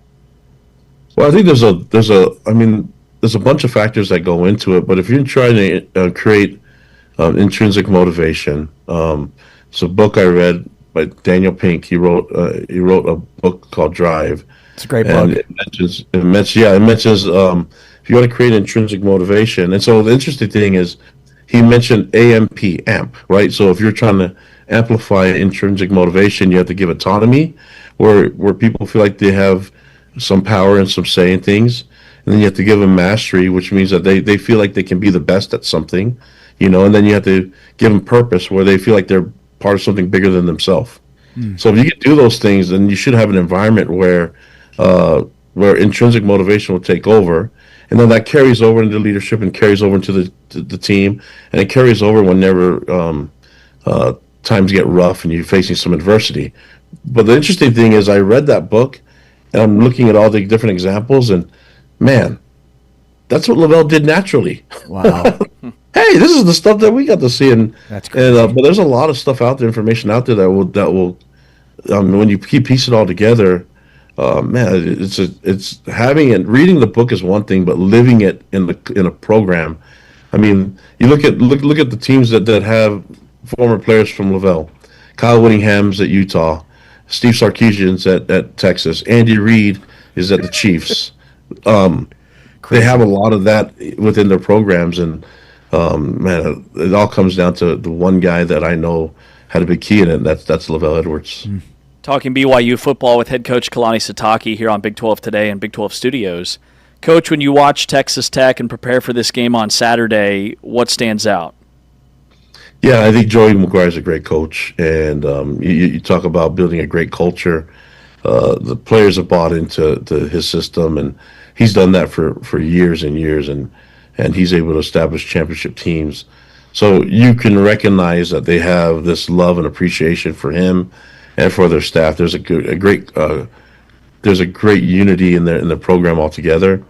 And then you combine that with the fact that they have some really good players, and you talk about complementary football. They are a great example of that. That they're able to play some great defense, get some turnovers, create some chaos, get short fields for their team, for their offense. Special teams finds ways to make a difference, and I mean they get after the punter. They do a lot of different things that are really difficult to prepare for. And so, looking at it. There are a lot of the things that we want to be too. So when you're looking at the matchup, it's really difficult, but I like it, man. I think it's going to get our guys. We definitely has our guys' attention. We're watching on film, and we know that there's not a lot of room for error, and so we've got to be at our best, and that's what the goal is. We can, we just prepare and see what happens with this weekend, but we definitely have to put in the work. You obviously have a huge game on Saturday and you want to win it and all that other stuff. But like when you sit back and think about it, like, is this exactly what you envisioned for BYU football in joining the Big 12 and you or instrumental in delivering BYU to the Big 12 as instrumental as Lavelle probably, or at least carrying on the torch from Lavelle. But like, is this like an undefeated BYU going up against another top 10 team here, a top 10 matchup? Is this kind of what you envisioned BYU could be at the best? The blessing that has happened at BYU with athletics is the Big 12 Conference. It's something that we've been lacking and we've been missing. That's the catalyst. And so being part of a program when you're going through independence for so long and you're trying to find a place and you're just playing anybody you can, trying to create a conference, trying to create a conference schedule on your own, that's hard to do. But then when you are able to be involved in a conference that's not only is an amazing conference with great leadership, but then you're looking at all the coaches. It's amazing coaches in this conference. And then you're looking at the fan base that are involved with all these institutions. They're amazing. So we get to go into Lubbock and see an amazing fan base. We just went to Iowa State and saw an amazing fan base. How can you not love it and appreciate it? You know what I mean? So we're looking in this game and looking at the opportunity, man. We're so thankful to be in the Big 12. It has been everything that way more than we anticipated how it's going to help our program. But that has been what's elevated and upgraded everything in our experience. That combined with our fan base has brought a lot of eyes to what we're able to accomplish, and it's because of that affiliation, that partnership with the Big 12. We feel like that's the one thing I can tell you from a head coaching perspective. That's the one thing that I think was the biggest difference for us. Coach, not only is this an elite matchup in terms of the coaching staffs and the players, this is an elite uniform matchup on Saturday. You guys have these new lids. You've got the Sailor Coug logo on there. What all went into that? Those are sweet, by the way. Yeah, I think the young kids love that stuff. I'm an old man, so hey, if it makes you play better, then I don't care what it looks like. Just put it on there. I'm just excited about the matchup in the game, and it is kind of new. So I'm also okay with seeing some new things on the helmet, and we'll see if it makes us play any better. Coach, how do you win 19 of 21 games? I think we just focus one day at a time and one play at a time, and then you can live with the results if you do your best. That's. I've never been fixated on the end result. I'm not worried about the win or the loss this weekend. I'm worried about, can I get these young men to play at their best for 60 minutes, and that's my job. Last one for me, Coach. What's your go-to karaoke song? Oh man, and anything. I love all the Bob Marley stuff, so I'm always going to go reggae, island reggae, because I'm from Hawaii, and then I don't mind country too. There's a lot of parallels between and common ground between reggae and country, but there's not a music genre I don't like, so I'm willing to sing it all. Is there like currently like a go-to song you like singing right now? Chris Stapleton? Is it Post Malone? You know, if I'm being honest, you can never go wrong with the Boys to Men stuff, man. Yes. Yes. So that's my jam. There's not a Boys to Men song I don't like. Water Runs Dry, On Bended Yep. Knee. You guys beat Tech, and the college football playoff committee is going to be on bended knee, Coach. Okay. I love it. Let's go. Kalani Sitake, his team's 8-0. They've won 19 of their last 21 games. A remarkable stretch here, and it's been fun to watch. Kalani, thank you so much for your time as always. Good luck this weekend. Thank you. Thanks for having me on, guys. God bless. Awesome. Take care, buddy. Thank you so much. Be well. Appreciate it, guys. Thanks, Thank you, Coach. Coach. Have a good one. We'll talk Thank again you. soon. Thank you. All right, there's Kalani Sitake joining us here on Big 12 Radio in advance of their humongous game against Texas Tech. With James Wesley, I'm Ari Tepkin. This is Big 12 Radio. Big 12 today, heard on TuneIn and watched on Big 12 Studios.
Well, big weekend for the Big 12. Along with James Wesley, I am Ari Temkin. This is Big 12 Radio, presented by Modelo and heard on TuneIn, watched Big 12 Studios. We're excited right now to be talking BYU Texas Tech with Jarom Jordan from BYU TV. What's going on, man? How are you? James, Ari, how we doing? I'm great. I'm pumped for one of the biggest games BYU's ever played. Let's go. Yeah, and one of the things we've talked about throughout the week, and certainly on today's show, is throw out the hyperbole, because considering the Big 12 status for BYU, BYU historically has had a lot of incredible seasons, Heisman Trophy winner, national championship, but it feels like this has got to be the biggest game in the history of the program, simply because of the fact that it's in the Big 12 now, and it's never been in a power conference.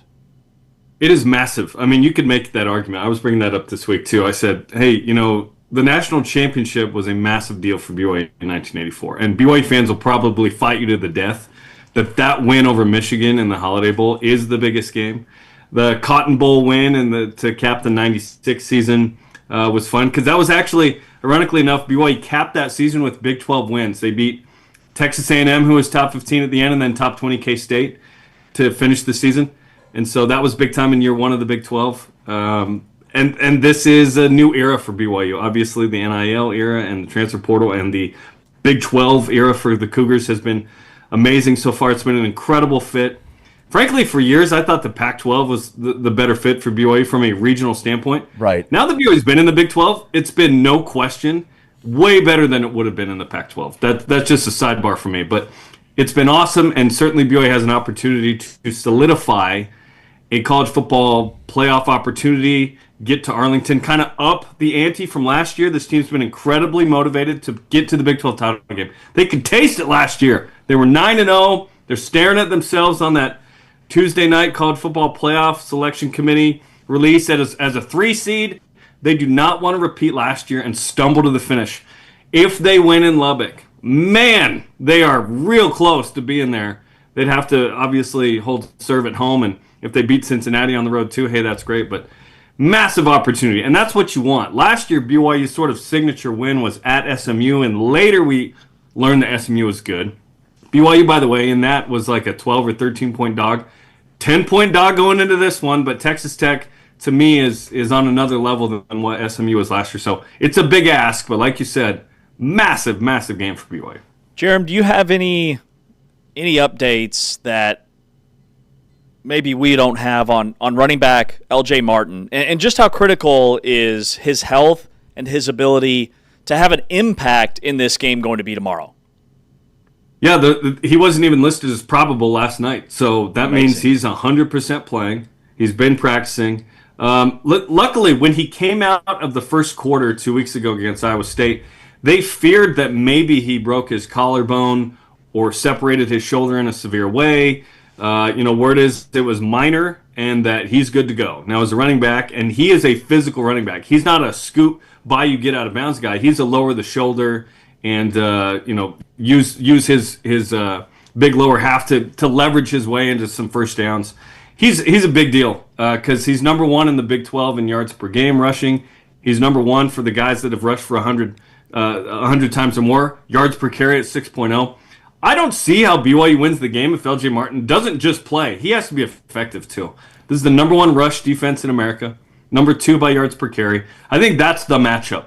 There's also a fun matchup on the other side of the front 7 for Texas Tech, and obviously they've been incredible against that BYU O-line. So I think it's going to be awesome. And Bear Bachmeier uses his legs effectively. BYU's super versatile. They've been pretty our identity is run the ball, and if we don't, we got to figure it out. But they've passed the ball effectively in 2 games. Last week at halftime, they said, LJ's out, we got to throw it. So Bear Bachmeier just throws for 307, and BYU goes on a 31-3 run and beats Iowa State 2 weeks ago before the bye. So Martin's got to be effective, like you mentioned.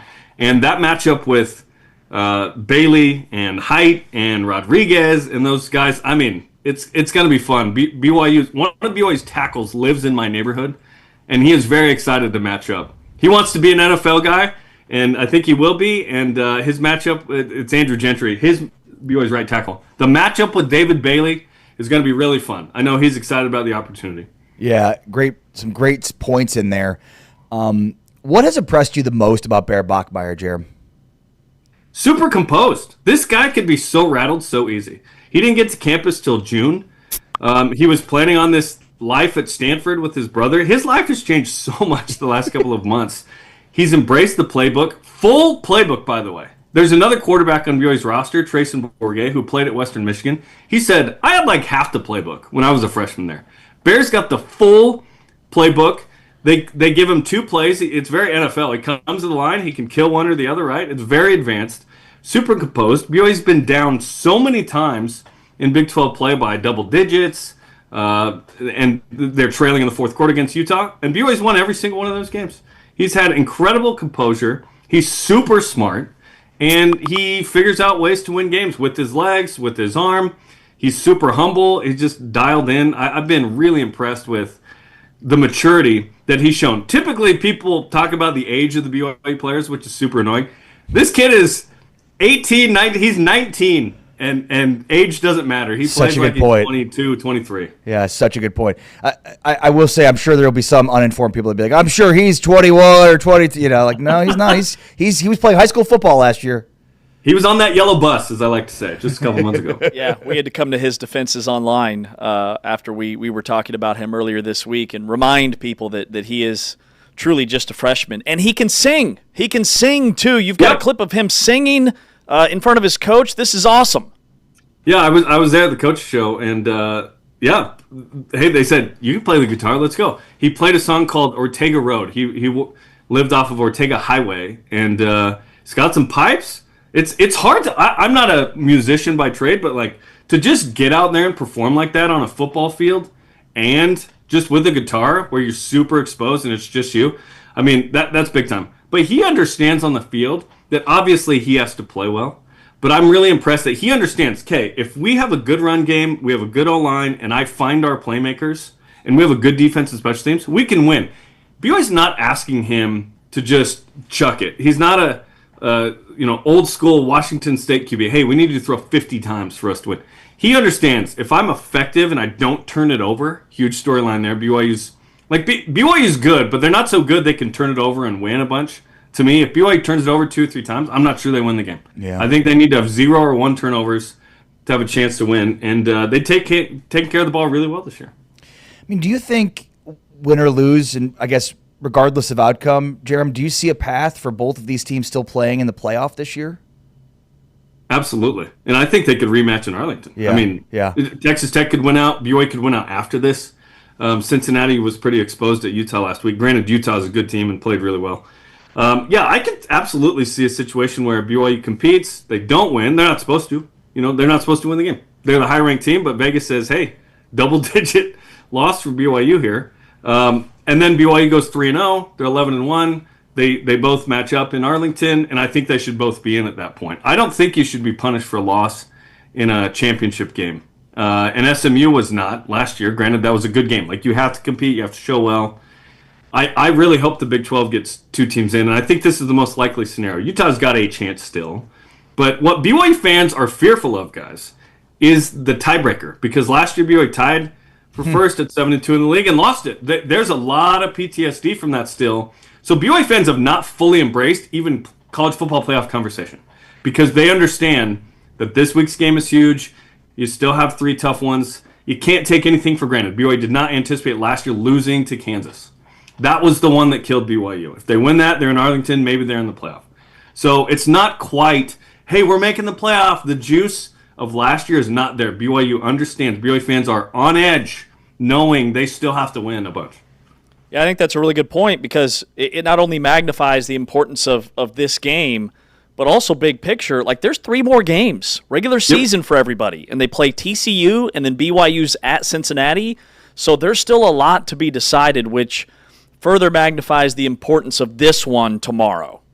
And yes, BYU's 8-0, but it's not like they're blowing out fools. They're not what Indiana has done, right? It's a different kind of winning. Mm-hmm. And frankly, BYU's had a schedule. If they were 6-2, I'd be ecstatic.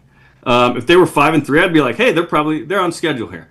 8-0 is beyond our wildest. What they have put together with a true freshman quarterback just a couple months in, should be appreciated. And I think BYU fans are starting to turn the corner of like, okay, we expect, maybe 11 wins. I'm still kind of going, this is unbelievable. Because you quickly change your expectations, and you should. But what BYU is doing right now is they're way ahead of schedule. And if they win this week, oh my gosh, now they're really, really in the hunt to not only be in the Big 12 championship game, but maybe win it, be in the playoff. Are they hosting a game? I mean, it's fun to see BYU hosting Notre Dame on there, which, by the way, I put this out. Having Notre Dame in Provo would be hilarious and epic. I had so many Notre Dame fans in my mentions. What I meant was Notre Dame ducked BYU in Provo. They settled for a Vegas neutral game a couple years ago. The fact that it would be a Provo home game in the playoff is the hilarious part. Yeah. I wasn't talking about the matchup with Notre Dame, just the fact that Notre Dame ducked a home game in for BYU.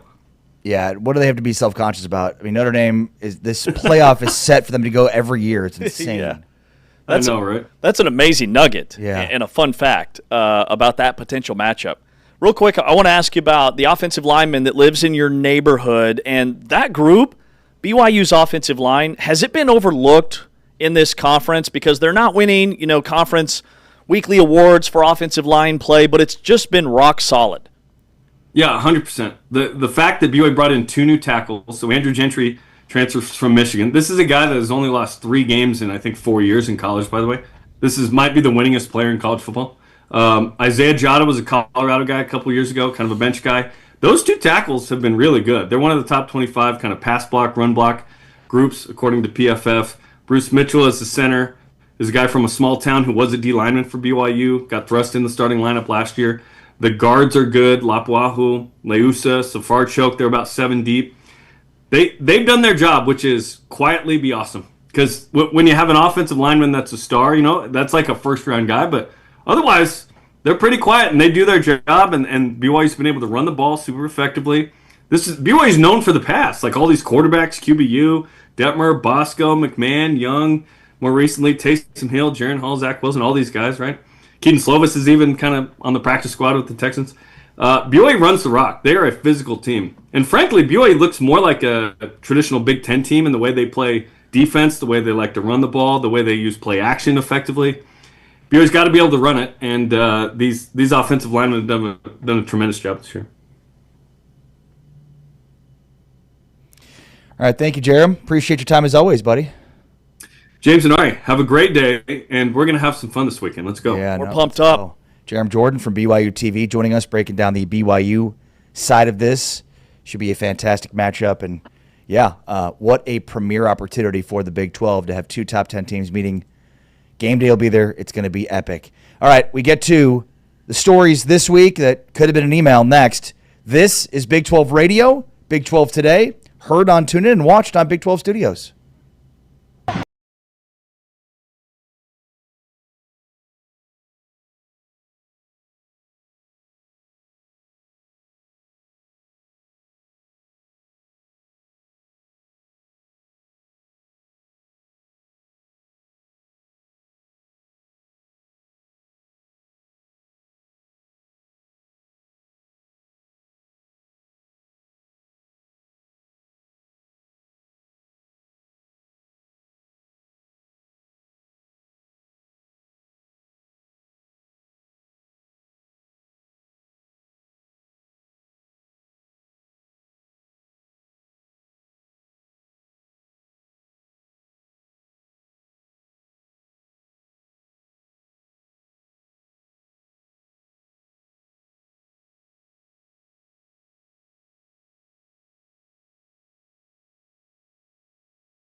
This is Big 12 Today, presented by Modelo.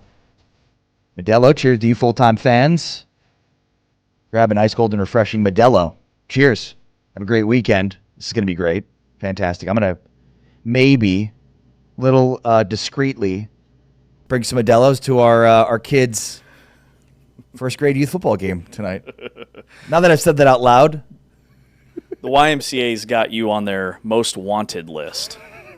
Look, for tonight. You're going, so I'm going to be sitting next to you, and I'm like, me? It's him. The older kid brought in. He's the one that told me I could do this. Totally blaming it on you. I thought you were coaching. Yeah, not tonight. Not tonight. Well, the game's at 5:30, and I'll be dialed into that game until 6 o'clock when Kansas North Carolina tip off, and then I'll get the projector going. We'll get some Modelo's going. It'll be great. And that's the problem. KU tips at 6 Central. Our game starts at 5:30. Yeah. So I'm trying to decide how mad I'm willing to make my wife to make this game.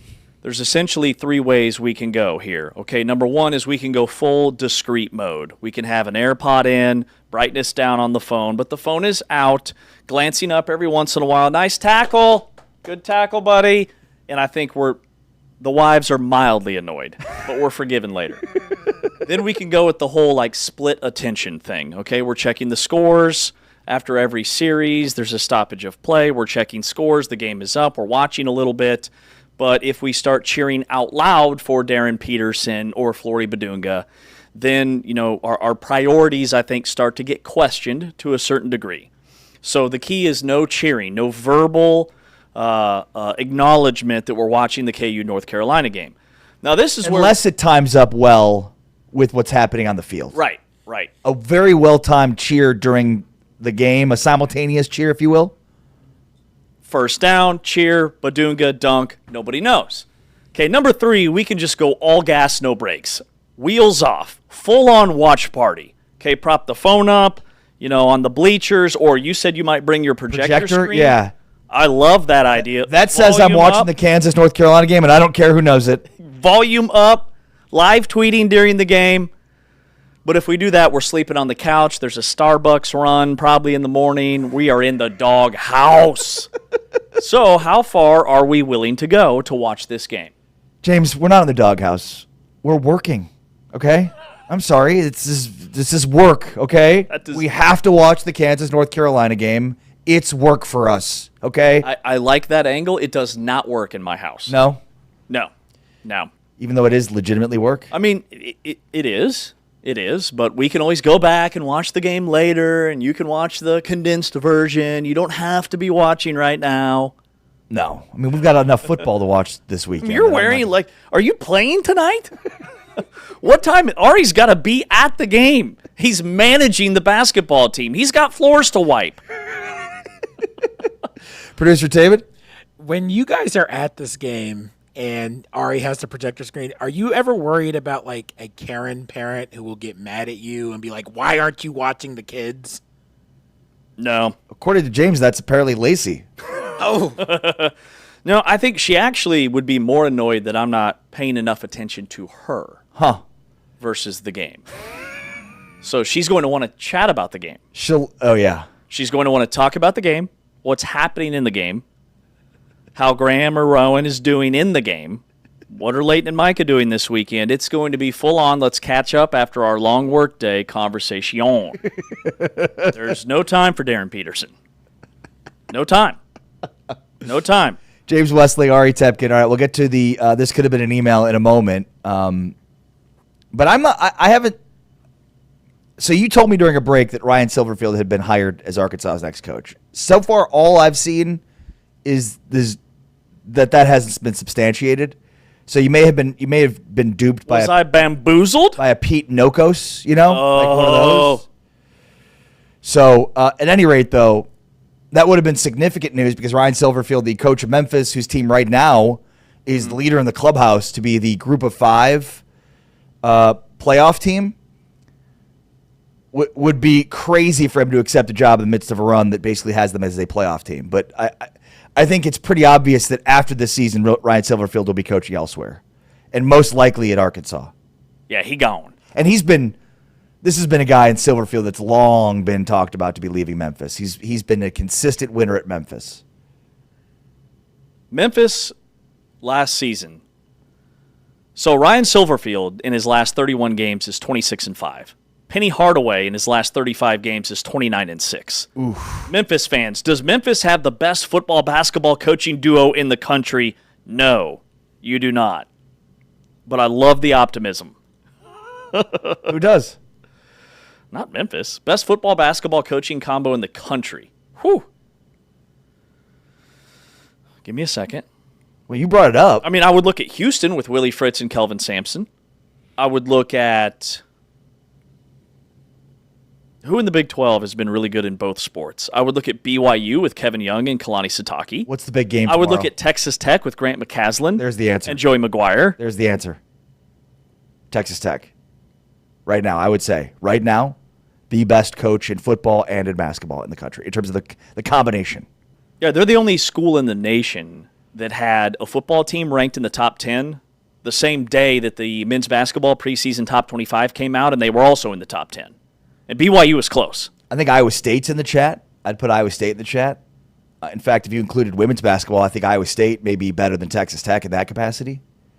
And we're just looking at the Big 12. So that would put Memphis bottom half, pretty much, of the Big 12 conference in coaching duo. No disrespect to Memphis. No. Disrespect. Yes, disrespect. If Memphis played in the Big 12, Ryan Silverfield's record would not be what it is. No, it wouldn't. So, offense. It would not. People say no offense. Offense. Please take offense. I'm encouraging you to be offended by it. Yeah. James Westling, Ari Temkin. All right, this could have been an email. These are the big stories throughout the week that probably didn't need to be big stories. And I've got one today that definitely could have been an email. Okay. Headline, ex-NFL star Antonio Brown arrested on attempted murder charge. If you had said to me, read a headline, ex-NFL star blank blank arrested on attempted murder charge, I would need 5 seconds to tell you that's Antonio Brown. So Antonio Brown was apparently involved in some altercation at a boxing match that ended up with somebody getting shot at, and then took to social media to basically claim that people were trying to steal his chain, which is why he went on the defensive or offensive. And anyways, he was found in Dubai. They found him in Dubai. How long has he been on the run? Yeah, since May. He's been on the run since May. I don't know if it's been since this happened in May. Right. So I don't know at what point police were like, we need to arrest that guy. He's clearly Exactly. And this is sad in a lot of ways. I mean, he's been in Dubai hiding out. This is a second-degree attempted murder charge for an incident that stems from back in May in Miami. He was at a celebrity boxing event, and investigators are now saying he's the guy that grabbed a gun from a security staffer, fired 2 shots at a man that, again, he says stole my chain. A bullet actually grazed the victim's neck, and Antonio Brown is like the poster child for player safety and why it's so important now. But where was the police work from May until now? It's November. The guy tweets dozens of tweets a day. Yeah, he tweets through it. I mean, locate his IP address and go get him. It's not that hard. I watch a lot of Dateline, a lot of crime docs. That's all you have to do. Now, it costs a lot of money, and you have to work through all these proper channels to do it, but track down his IP address and go get him. And apparently that's what they did, and he was in Dubai. Detective Westerling is on the case. Rest assured, America, if there is a detective who will get to the bottom of everything, I've got it. It's Detective Westerling. I'm on it. Producer Taman? His experience comes from Dateline University, Crime Scene University. That's James Westling right there. Dateline U. That's right. All right, James, you have any... and by the way, why this could have been an email? Because it's Antonio Brown. If you've paid attention to anything he said or done in the last, 5 years, this is not surprising at all. Well, you know that my in for being the next Keith Morrison on NBC is right in front of us, guys. So, that's long-term. That's the goal, is to be a narrator and put these stories together for Dateline NBC. You can do it. I think so, too. Yeah. How do we get you to do it? How do we... Well, I think I have an audition script that I've been working on. Yes. And I think Okay. we send them the tape. Yeah, no, We send should them. we do that? We send them the tape. Should we? Can Okay? we A roll? small town, Do we have some music? Maybe a we can loving couple, and a night that changed everything. She said she found him at the bottom of the stairs, but detectives, they weren't buying it. What really happened inside that house? I'm James Westling, and tonight on Dateline, we follow the clues that turn a tragic accident into something much darker. Clearly, she pushed him down the stairs. I'll be honest. It was good. It's live in real time. It's live. That was a rehearsal. It was that was good, a rehearsal. not great. It felt sped up. It was a rehearsal. I think your pacing needs to be slower. I think you need to be was a a little rehearsal. bit more dramatic. It was a rehearsal. Okay? I didn't really believe it. A marriage under pressure. A story that doesn't add up. A story that doesn't add up. Okay, that's good. That's good. A little bit of a whispery raspiness. Oh yeah, here we go. And yes. a trail of digital breadcrumbs that leads straight to the truth. I think it's happening. Yeah. I mean, I think it's happening. But that's just a few more takes and you'll get a few it. more takes, it'll be fine. You'll get it. Okay? Yeah. Did you have anything for this? Could have been an email. Oh, yeah, no, I do. Yesterday I told you guys that I had to go to the DMV. Yes. Yeah. It didn't go well. I left empty-handed. The walk of shame. Was there for an hour. Like, there's no walk of shame quite like leaving the DMV with absolutely nothing So to did you show for leave it. because it was taking too long, or did you leave because you walked up there and they were like, you don't have this. Like, you No. have these things, but you need this. I left with my pride in shambles. So basically, I'm living in Texas illegally, but also legally at the same time. So I had all the proper documents.